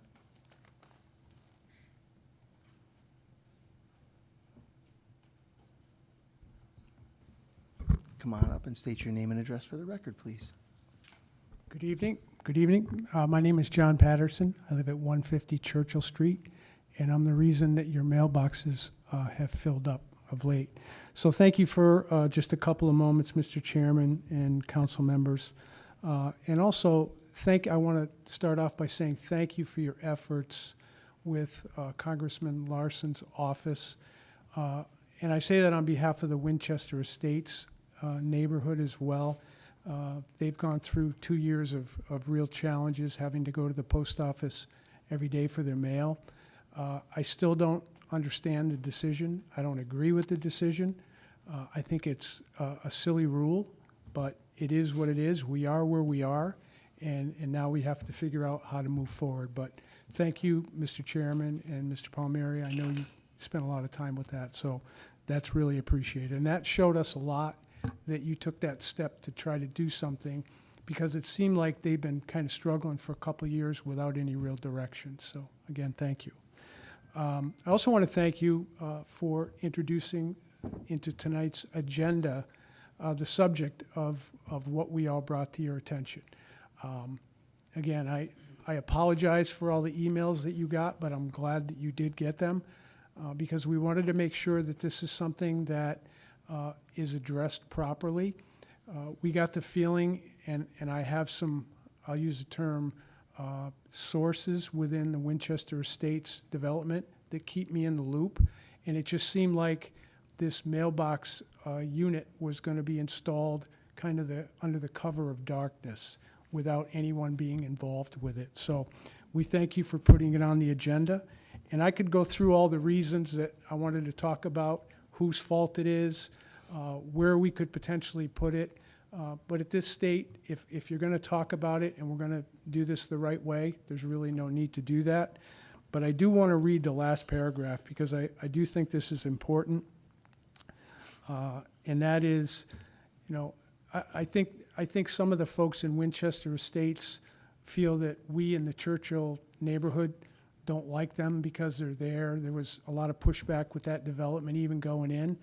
But we're all neighbors. We all have to get along. We all have to figure out how to do this the best way. And I think for all the reasons that you received emails, it's important, and I respectfully request that the town manager direct anyone that's involved from the town departments to, you know, let's cease and desist what could potentially have been going on. Let's sit down. Let's talk about the options here. I think the post office would prefer to have this mailbox unit in the development rather than out on Churchill Street, which just makes absolutely no sense to me at all. And that everybody agree on the best location for it. So again, I appreciate it. I know my neighbors appreciate it. And we'll kind of cease and desist on the emails for a little bit, and hopefully you keep us in the loop. But I do think before anything goes forward, possibly another agenda item on one of your meetings so that we can kind of talk about whatever the final decision is so that we're in the loop. So thank you very much for your time. I appreciate it. I think the town manager will have it on his next report, so under town manager's report next week. Thank you very much. You're welcome.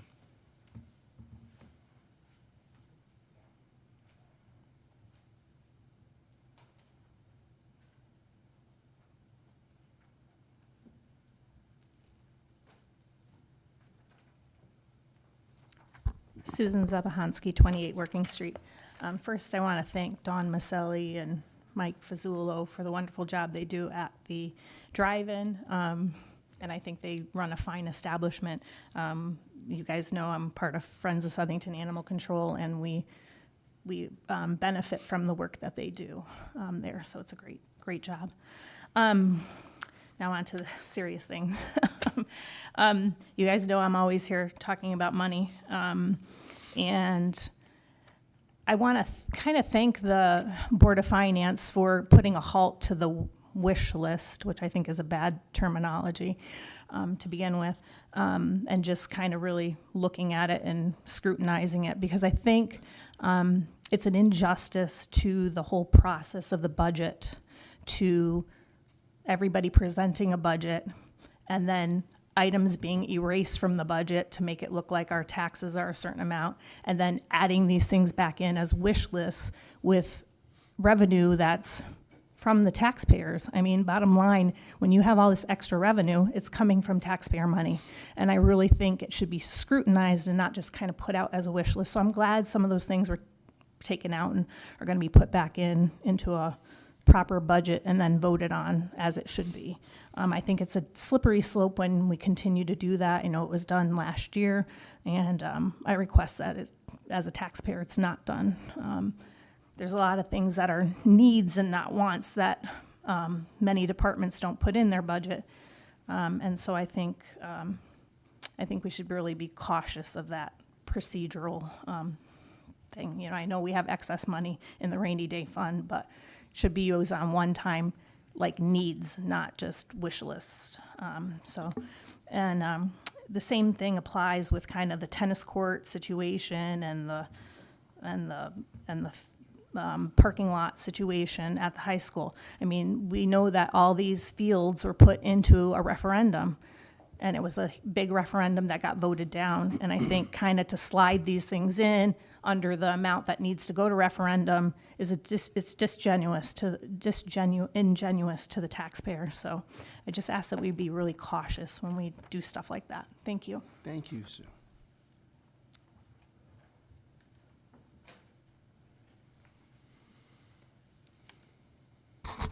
Good evening. I am Deb Maffiolini. I live at 30 Deerbrook Circle. I just want to follow up again as my former coworkers. Something that I said after the meeting, during the meeting. You requested the courtesy of asking me a question. I granted that courtesy. I answered your question. I found it very disappointing that my answer was repeated in a way that was out of context, that made it sound like I was a retiree just leaving because I don't like technology and change. That paints a poor picture, and it was disappointing to read that. If you're going to, I gave you the courtesy of an answer, you could have given me the consideration of reporting what I said correctly. You omitted the very important part of that comment that I made, was that it wasn't necessarily the change or the technology, it was the way the changes were implemented and how they affected other parties and the whole process as a whole. So that's one point. The second was, again, social media, that this has been a topic that has generated a lot of back and forth, and some numbers have been given out as to how many people have retired due to MERS. You don't know how many people retired due to MERS because you do not conduct exit interviews. I know for certain of the number, I believe it was 21 that was mentioned, at least 4 of those I know personally did not retire because of MERS, and 3 of us have stated that here before you. Just bear in mind also the DROP program was mentioned. I believe the DROP program, in that particular instance, those people are still working. It's just a program that is a deferral, and those people are still employed. They're not retiring for the DROP program. And lastly, page 12 of the Town of Southington Employee Handbook. I believe it's a section, I should have brought it with me, but a section that refers to hiring practices by the town, specifically directs that the town must consult with a candidate's former employer as to why they left that job. So clearly, the town sees that information as important. So why you would have required that information from your own HR department, yet your own HR department does not conduct that in-house by asking people for the reason they're leaving and conduct those interviews is questionable. So I would like also for you to reconsider that. I think it's very important, and I think you should know these reasons. It helps you address problems. Thank you. Thank you.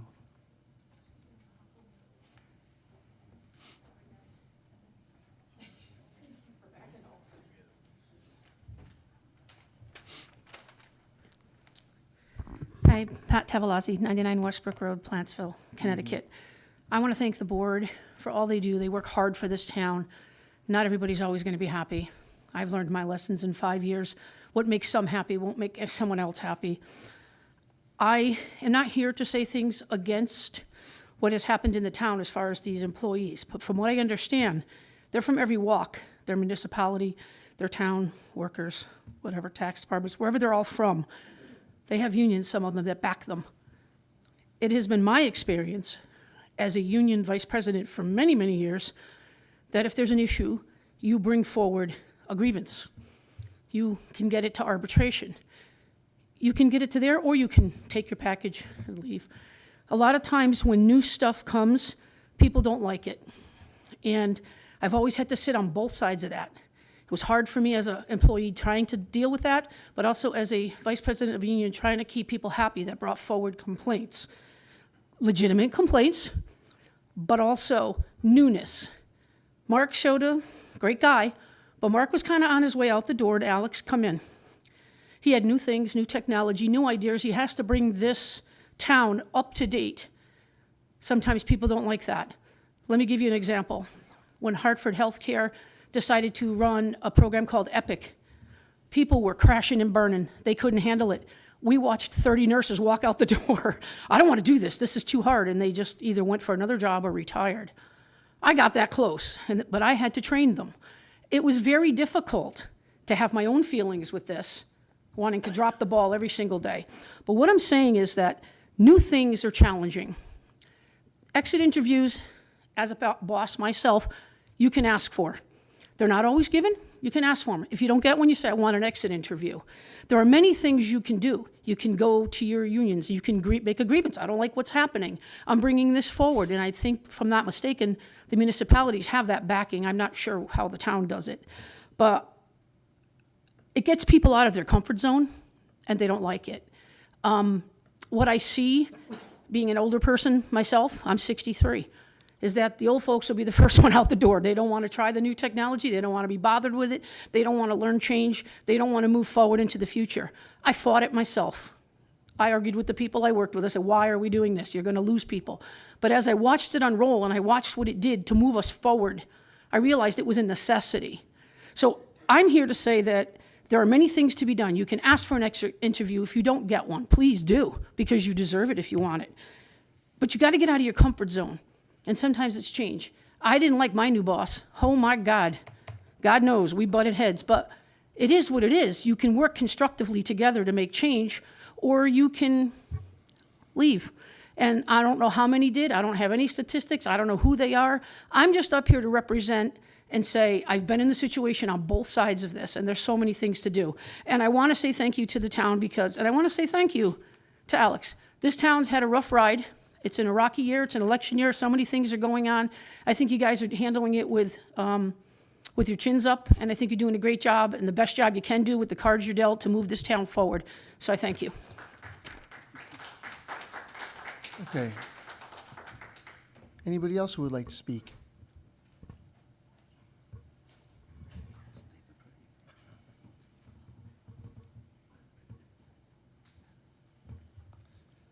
Good evening, everyone. Dave LaPre. I am the Superintendent of Highway Parks and Rec. I really didn't want to come up here and speak tonight. The last several meetings, we've been hearing a lot of talk of dysfunction in the town, lack of communication, lack of transparency. I have worked for the town. December will be 30 years. I've been a department head for 16. I've worked for all 4 town managers in this town. Not as a department head for John Weichsel, but for Gary Brumbeck, Mark Schoda, as well as now Alex. All of them have been great. All of them have their own style. All of them bring their own unique experience, ideas, change, etc. The talk that is circumventing this town right now and what everybody is focusing on is the negativity, that there's dysfunction in this town. Teamwork is what is happening now in this town. Take it from me.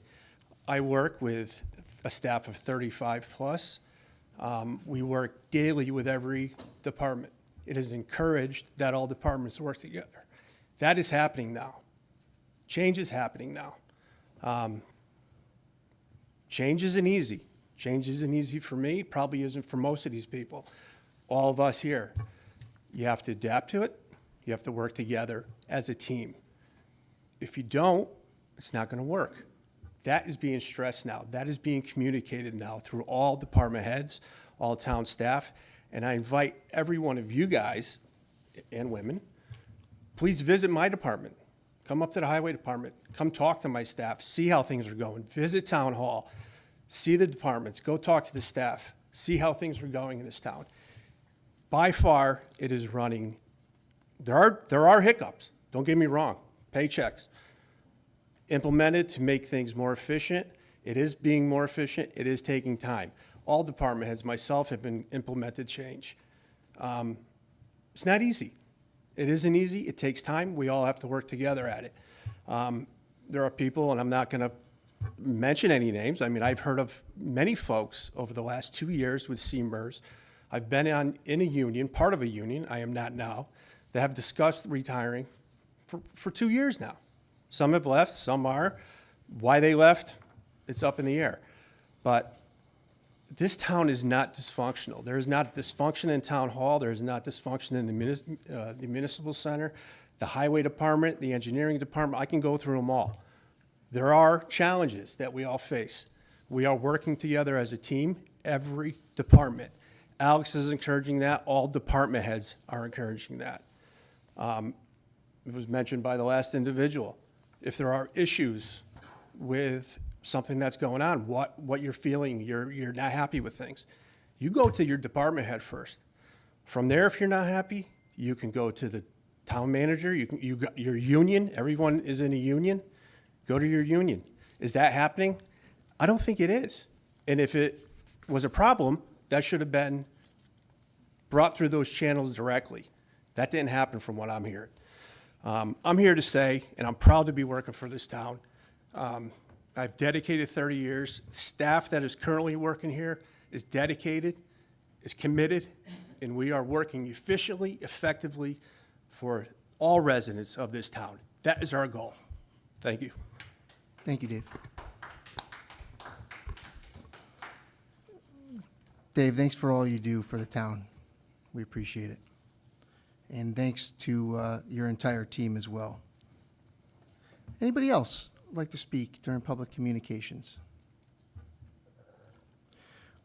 Okay, I am going to close public communications. I'm going to submit for the record down to the town clerk. We've received a number of communications from town hall employees, department heads in the last few weeks. I know that there's been an outreach from the town manager on September 29th to all the council members to reach out to the department heads and get access to department heads and background information. And since we have had people come, any of the folks who had concern, Alex, did anybody come yet and meet with department heads? I'm aware of a few phone calls to one department. Okay, so I've submitted the communication from the town manager to the entire town council, offering for the town council to reach out to the departments to inquire and get information about things that they may have concerns about. There's also a follow-up email in there from the town manager, basically stating that some of the politics that have been going on at the town council level that have been discussed here amongst the dais members, not the public, the dais members, have caused a recent loss of a candidate who was considering coming to the town. Point So of I would order, ask, Mr. Chairman. This I would isn't ask us appropriate. to It's ensure that we inappropriate. are conducting ourselves appropriately. Okay. We will now move on to item 9, old business. A, action on reports of Board of Finance. 1, September 10th, 2025. Make a motion to approve. Second. We have a motion to approve and a second. Any discussion on September 10, 2025? I'd just like to make one point. Obviously, Jen talked about the IT folks that were heavily featured in this, in the minutes, and I mentioned the police chief the last meeting, but we didn't mention the finance department, and they gave an excellent update on what they're doing, which is relevant in the sense that they really are making excellent progress, and they list several items in here which I think are great. They're working on paperless invoicing. The first time in town's history, they'll be tracking the bonds in real time. I mean, when I was on the Board of Finance, I really had to struggle to get that information. Now it's real time. These are the kind of things that we need in this town, and I really want to congratulate the finance department for that. Okay, any other discussion? All in favor? Aye. Any opposed? Okay, the motion passes unanimously, 8-0. Item 2, Board of Finance minutes, October 8, 2025. Make a motion to approve. Second. We have a motion for Mr. Morrison, second for Mr. Del Santo. Any discussion? I apologize, but I have to mention something here too. And I'm not sure how to handle this because in these minutes there is, it's a public communication, but there is a mistake, and I'm not sure how we deal with those. The person stated we no longer have a sewer department as it has merged with the tax department. No. Two people who work in the engineering department were taken over to tax collection because they had essentially the same job. And that's handled by a revenue collector, they call it now, in a lot of municipalities. So it wasn't the sewer department, it was just two employees. Also stated there are 11,500 customers serviced by the sewer system. Who is responsible for handling their service? The service is handled by the sewer department. It's separate from the town. It has separate reserves. It has separate financing. It's voted on separately. And as the chair of the sewer committee, I'm a little bit worried when I see stuff like that. I don't know if we can correct it, but I certainly want to point out that that's an error, and that's not how the town runs. So, Is there an error in the minutes?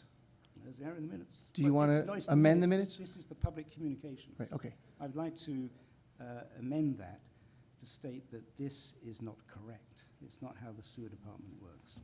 But that's public communication. Somebody. public communications. Yeah, you can't amend somebody's that's what I'm testimony. saying. I don't know what to do with it. Yeah, you can't do anything with it. Right, okay. But I just want to point out, Yeah. it's incorrect. Okay, thank you. Anybody else have discussion on the October 8, 2025 Board of Finance minutes before we motion? Okay. We have a motion and a second. We are in discussion. Any other discussion? Okay, all in favor on October 8? Aye. Any opposed? Okay, motion passes unanimously, 8-0. Update on discussion of SAFER grant. I put this on because I think all of us, I wanted to ensure that the public was aware. We've received notification that the SAFER grant for the 3 firefighters that we had approved for,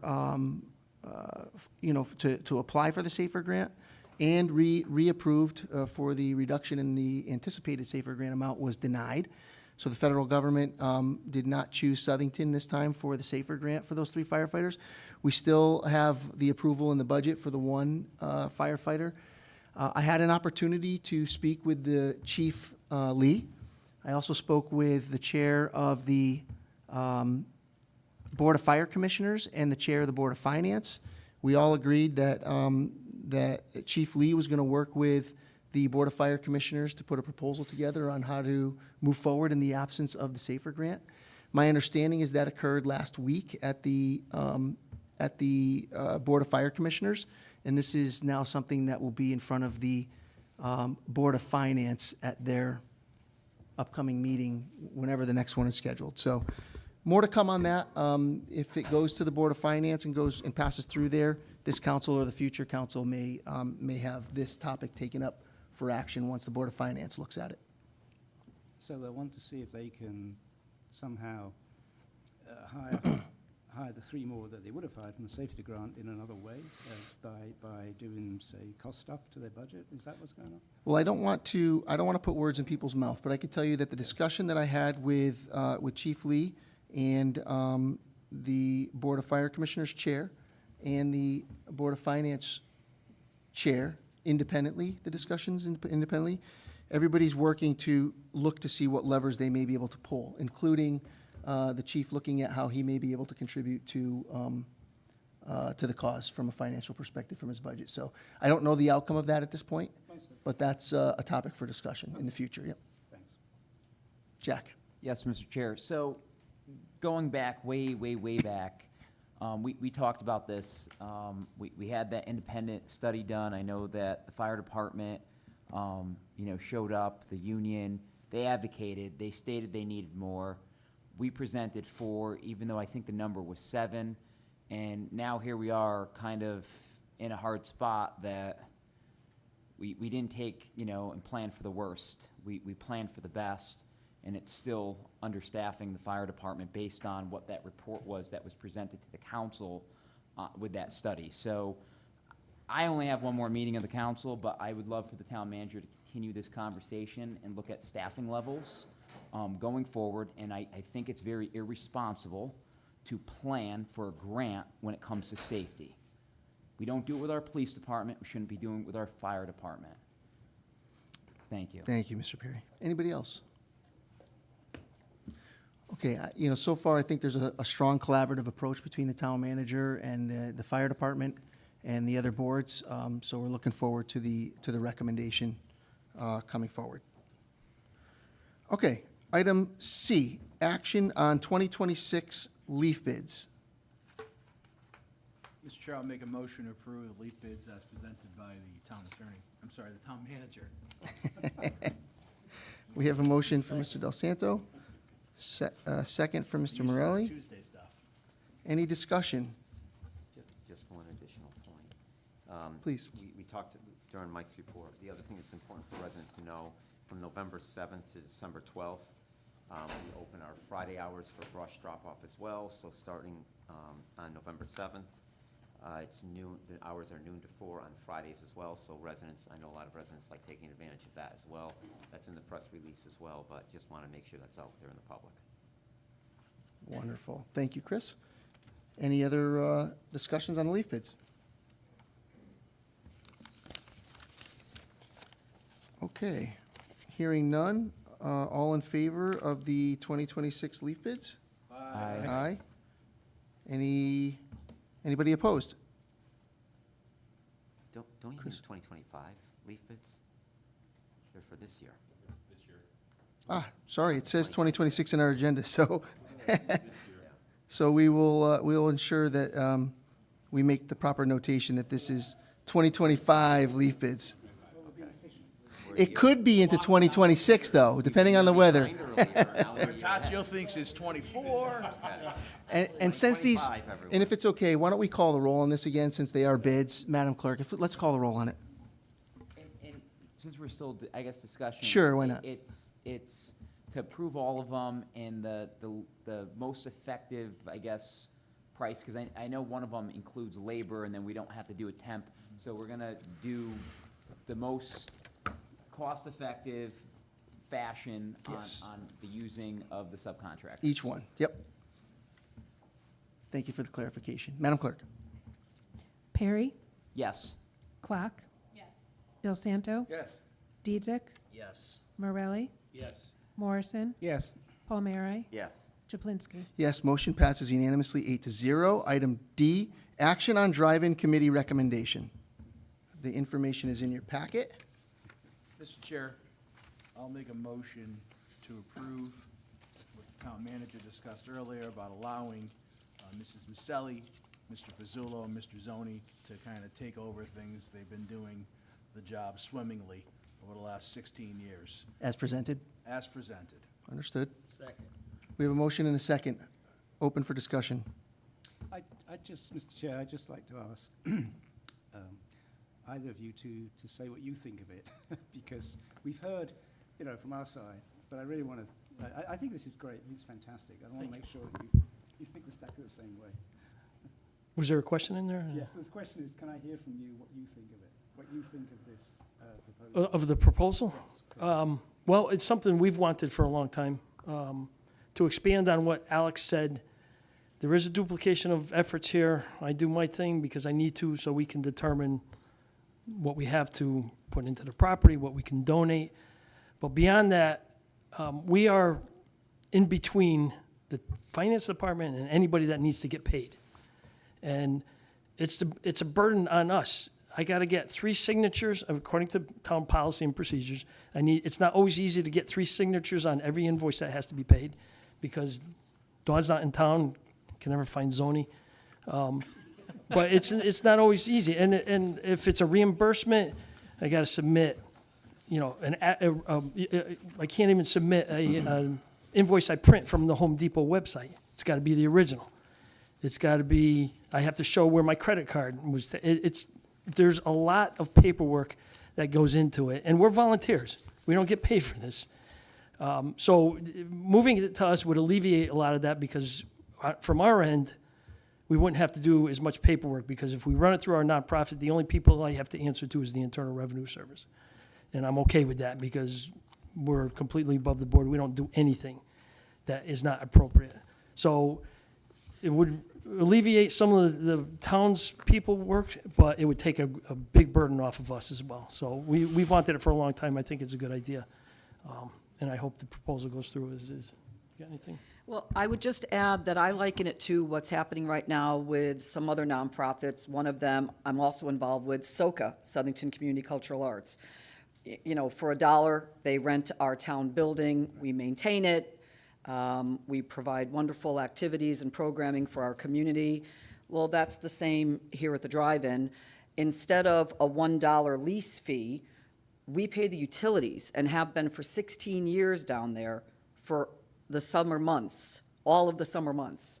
We've paid $11,000 so far since we started. So that's, not only do we not use any taxpayer money, we've covered the cost of $11,000 for the taxpayers. We maintain the property, we maintain the pavilion, which is also rented out by the community, has nothing to do with us, Dave LaPrey and the, well, is it still you, Dave LaPrey? Yeah. The Park and Rec Board, you know, does all of that, but we power wash the pavilion at the beginning of the summer because it needs it, and, you know, there's so much more that we do in terms of maintenance down there. Just to, if I could take this opportunity to give you some facts. After this year, we will have surpassed donations of $500,000 to all the local organizations that help us. Since we started, we've put $117,000 into the improvement of that property. We maintain the screen, we do the things at the pavilion, so we've put $117,000 into the property. And this year alone, we plan to give out $50,000. So we got a good thing going here. We've got my committee of 3. We know pretty much everything there is to know about running a movie on a Saturday night. And we're all volunteers. We give up 15 Saturday nights a year to be down there to raise this money for local charity. So to disrupt it, I think it would be a mistake. And I think it would make it easier for us if it was turned over to us. Any other discussion? Chris? Just a comment, and Dave's not here, but you know I've been down there quite a bit with many different civic groups, and just want to thank you all publicly, the two of you and Dave. As you mentioned, Mike, you're giving up a lot of your free time to be down there, ultimately to give money back to different civic groups in this town. And again, the town benefits from it. So really thank you and let you know how much we appreciate Thank you. what you're I doing. appreciate that. Thank you. Okay, final words? I'd like to say the same thing. I've had the opportunity to volunteer down there a few nights, and it's so nice to see all the people, how excited they are with their kids, cars loaded up, they wait in line a long time sometimes to get in, and I have to say that you guys have done a phenomenal job. Keep it up. Thank you. Thank you. Appreciate that. We just wish we could control the weather every Saturday Good luck with in the that. summer. Mr. Chair.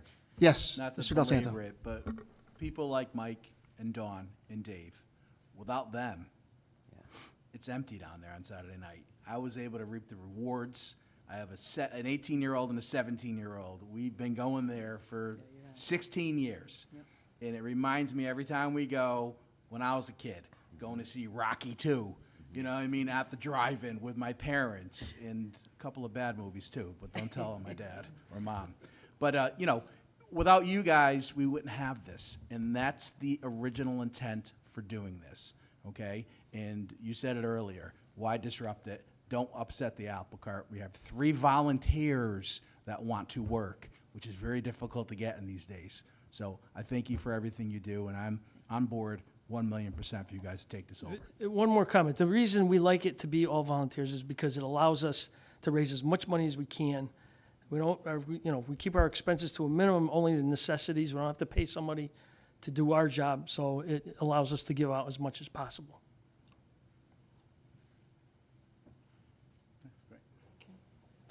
Any other further discussion? Thanks. Madam Clerk, would you call the roll, please? Perry? Yes. Clock? Yes. Del Santo? Yes. Diedzik? Yes. Morelli? Yes. Morrison? Yes. Palmieri? Yes. Chaplinsky? Abstain. I'm going to abstain from this just because I don't think I have a conflict, but I am a Board of Directors member of the Mill Foundation for Kids, and so I do volunteer there. And it's also a nonprofit. All the money goes back. I didn't want to make comments before, so I'm making a comment now and just saying what you guys do is unbelievable. And I'm happy to continue to volunteer for the drive-in, and I've always told you, call me if you need me. But what you do is amazing. I'll say, thousands of dollars go to 15-plus charities in this town each and every year as a result of the efforts. And I want to say, you surpassed $1 million recently? $500,000, right? So $500,000 so far from everything that's going out of there, and all of it stays local. All of it goes to local nonprofits that give this money out to people in our community with various needs, and that's just an amazing thing. So I appreciate everything you're doing as well. Good luck. Okay. Okay, item 10. New business A, Southington State Road Corridor Safety Plan. That's for me. I wanted to inform the council, I sit on some of the CROG meetings and some of the other state municipal meetings to learn and hear about what's going on in other municipalities. CROG had a workshop last week for which they held an open forum for people to discuss corridor safety projects and safety concerns in the town of Southington, and we've all received issues and complaints and concerns about development. We've received concerns about intersections that are pinch points. We've recently talked about pedestrian safety along Queen Street with some of the push buttons. So I attended the workshop. It gave a lot of information from items that we have all heard. I tried to gather as much as from meeting minutes and past work that we've done. I talked about the need for more support from the state on the West Street corridor, to look at the development of West Street as you go from the interchange northward, and the state corridor needing support from the state on more planning and more active management of that corridor. I talked about the realignment issues of Curtis Street and Churchill, realignment of Spring Street and West Pines Drive. I've discussed Prospect accidents at West Street, discussed the pedestrian, as I mentioned, the push buttons along Queen Street, the Spring Street congestion, how although we've made strides to improve Spring Street at Queen, it's much better than it was. But brought that up. Brought traffic on Queen Street as we've grown over so many years, and that's also a state corridor, and the need to help with signalizations along Queen Street. So had a lot of these ideas that I was able to convey on everybody's behalf. I'm going to submit, this was some material that they provided in the workshop. I'll put this into the record for folks. It has maps of Connecticut, maps of Southington, trouble spots, areas where there's traffic concerns, areas where there's safety concerns, areas where there's been fatalities, near misses, et cetera. So if anybody wants to see that, it'll be in the meeting minutes for tonight. And I also want to let you know that November 19th, there'll be a public forum to basically hear more about what's been presented and also additional ideas, so that the members of CROG can look at this and determine, are there areas that they may be able to help support the Southington community and all the other communities when it comes to petitioning the state and getting funding for traffic and corridor safety studies and improvements. So more to come on November 19th. As we get that invitation, maybe the town manager can send it to the council and put it on the website so that it can also be promoted for others to attend. It's open to the public. Is that in person, Chip? Or? It's virtual. It is. Yeah. I don't have the details of the time yet. They just told me that November 19th will be the public forum date. Item B, tax refunds. I make a motion to approve the tax refunds that are presented in our packets. Second. We have a motion and a second. Any discussion? All in favor? Aye. Aye. Any opposed? Motion passes 8-0 unanimously. Item C, appointments. 1, this one's a town manager appointment, Housing Authority, 1 member, 5-year term, expiring October 2023, replacing 2030. What's going on? That's a town manager appointment. Mr. Chairman, I've been given the name and hereby appoint Jessica Rydell of 129 Marcy Drive. Okay, Jessica Rydell is appointed. Item 2, this is a town council appointment, Parks and Recreation Board, 2 members, four-year term expiring October 2029. Looking for a motion to reappoint Mr. Michael Fasulo of 77 South Shore Drive and Mr. Michael T. DeFeo of 159 South Borough Road. Together or separate, or how do you want to do it? We can take them together unless anybody objects. I'll make a motion for both gentlemen to be reappointed to the Parks and Rec? Recreation Board. Motion and a second from Chris. Any discussion on those two? Okay, all in favor? Aye. Aye. Any opposed? Motion passes 8-0. Looking, there was an error, a clerical error in our last meeting where we appointed somebody to an alternate position. It was actually not an alternate position that was open, but it's a full member. So we're going to redo that appointment since that appointment that was mentioned last meeting is null and void because there's no position open. So we're looking for make a the motion. Republican on the Board of Ethics, one member, three-year term expiring August 2028. I'll make a motion to appoint James LaRosa, Baldwin Circle. here- Ni- yeah, 90 Baldwin. 90 Baldwin Circle here in Southington. Okay, we have a motion. Second. Second from Mr. Morelli. Any discussion? All in favor? Aye. Any opposed? Okay. Item 4, Senior Citizen Commission, one member, three-year term, expiring March 2028. This is to replace Deb Durbin, who has moved out of town. Looking for a motion to table on that. Motion to table. Second. Motion to table and a second by Mr. Dietzick. All in favor? Aye. Aye. Any opposed? Motion passes 8-0. Lastly, the Seed Committee, there's 4 members, four-year terms, expiring August 2029. We're looking to, we should take these individually. There's 4 that are up for appointment this month. The first is looking for a motion to reappoint Mr. Michael Ricchio at 124 Andrew Street. So moved.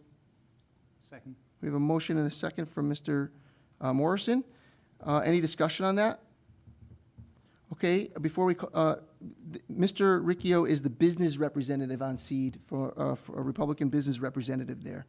All in favor? Aye. Any opposed? Okay, motion passes 8-0. There's 3 Democrat appointments. One is Lucille Cusano, one is Tom O'Shea, and one is Dana Rickard. So, Chris, from your side, do you want to look into these, or are you ready to read? We have one name, actually. Okay. She's in the audience, Kristen Gaida, who is, I think that would fill the community college rep spot. It's a technology representative, somebody who's in the technology area. I mean, she's in the medical field. You know, she is affiliated with, universities within the medical field. That's why we thought that one may be fitting for this appointment. Okay. Can we, we should look into, we just want to make sure that it's consistent with what the requirements of the board are, to make sure that the technology is like a technical field, or is it like IT technology? I'm not 100% certain. Do you know? I don't know, no. Do you happen to know, Alex? It's my understanding it's like a tech ed position, but we can confirm with Mr. Perillo. Would you mind, can we take it at the next meeting? Yeah, that's fine. Let's do that, if that's okay with you. Yep. Just so that we're not appointing, just so we understand the appointments. So there's a technology representative there, Chris. There is a resident within the zone, that's Tom O'Shea. And then there's a business owner also, that's Dana. Right. And my understanding is these aren't necessarily a Democrat or Republican. They just have to fit the criteria of being a resident in the zone and being a business owner in the zone, correct? And minority representation. Minority representation, Okay. right, correct. So what is the breakout of Republicans and Democrats on that board? There's actually 13 members, and I want to say there's Some are affiliated. 5, 6, I'm not 100% sure. We can look that up. Ah, there you go. Appointments. Unfortunately, I took them out because I was working on the new boards and commissions. I do not have it. It's on a website, though. I have it right here. It's SEED, right? If it's okay for me to check this for you guys. SEED is,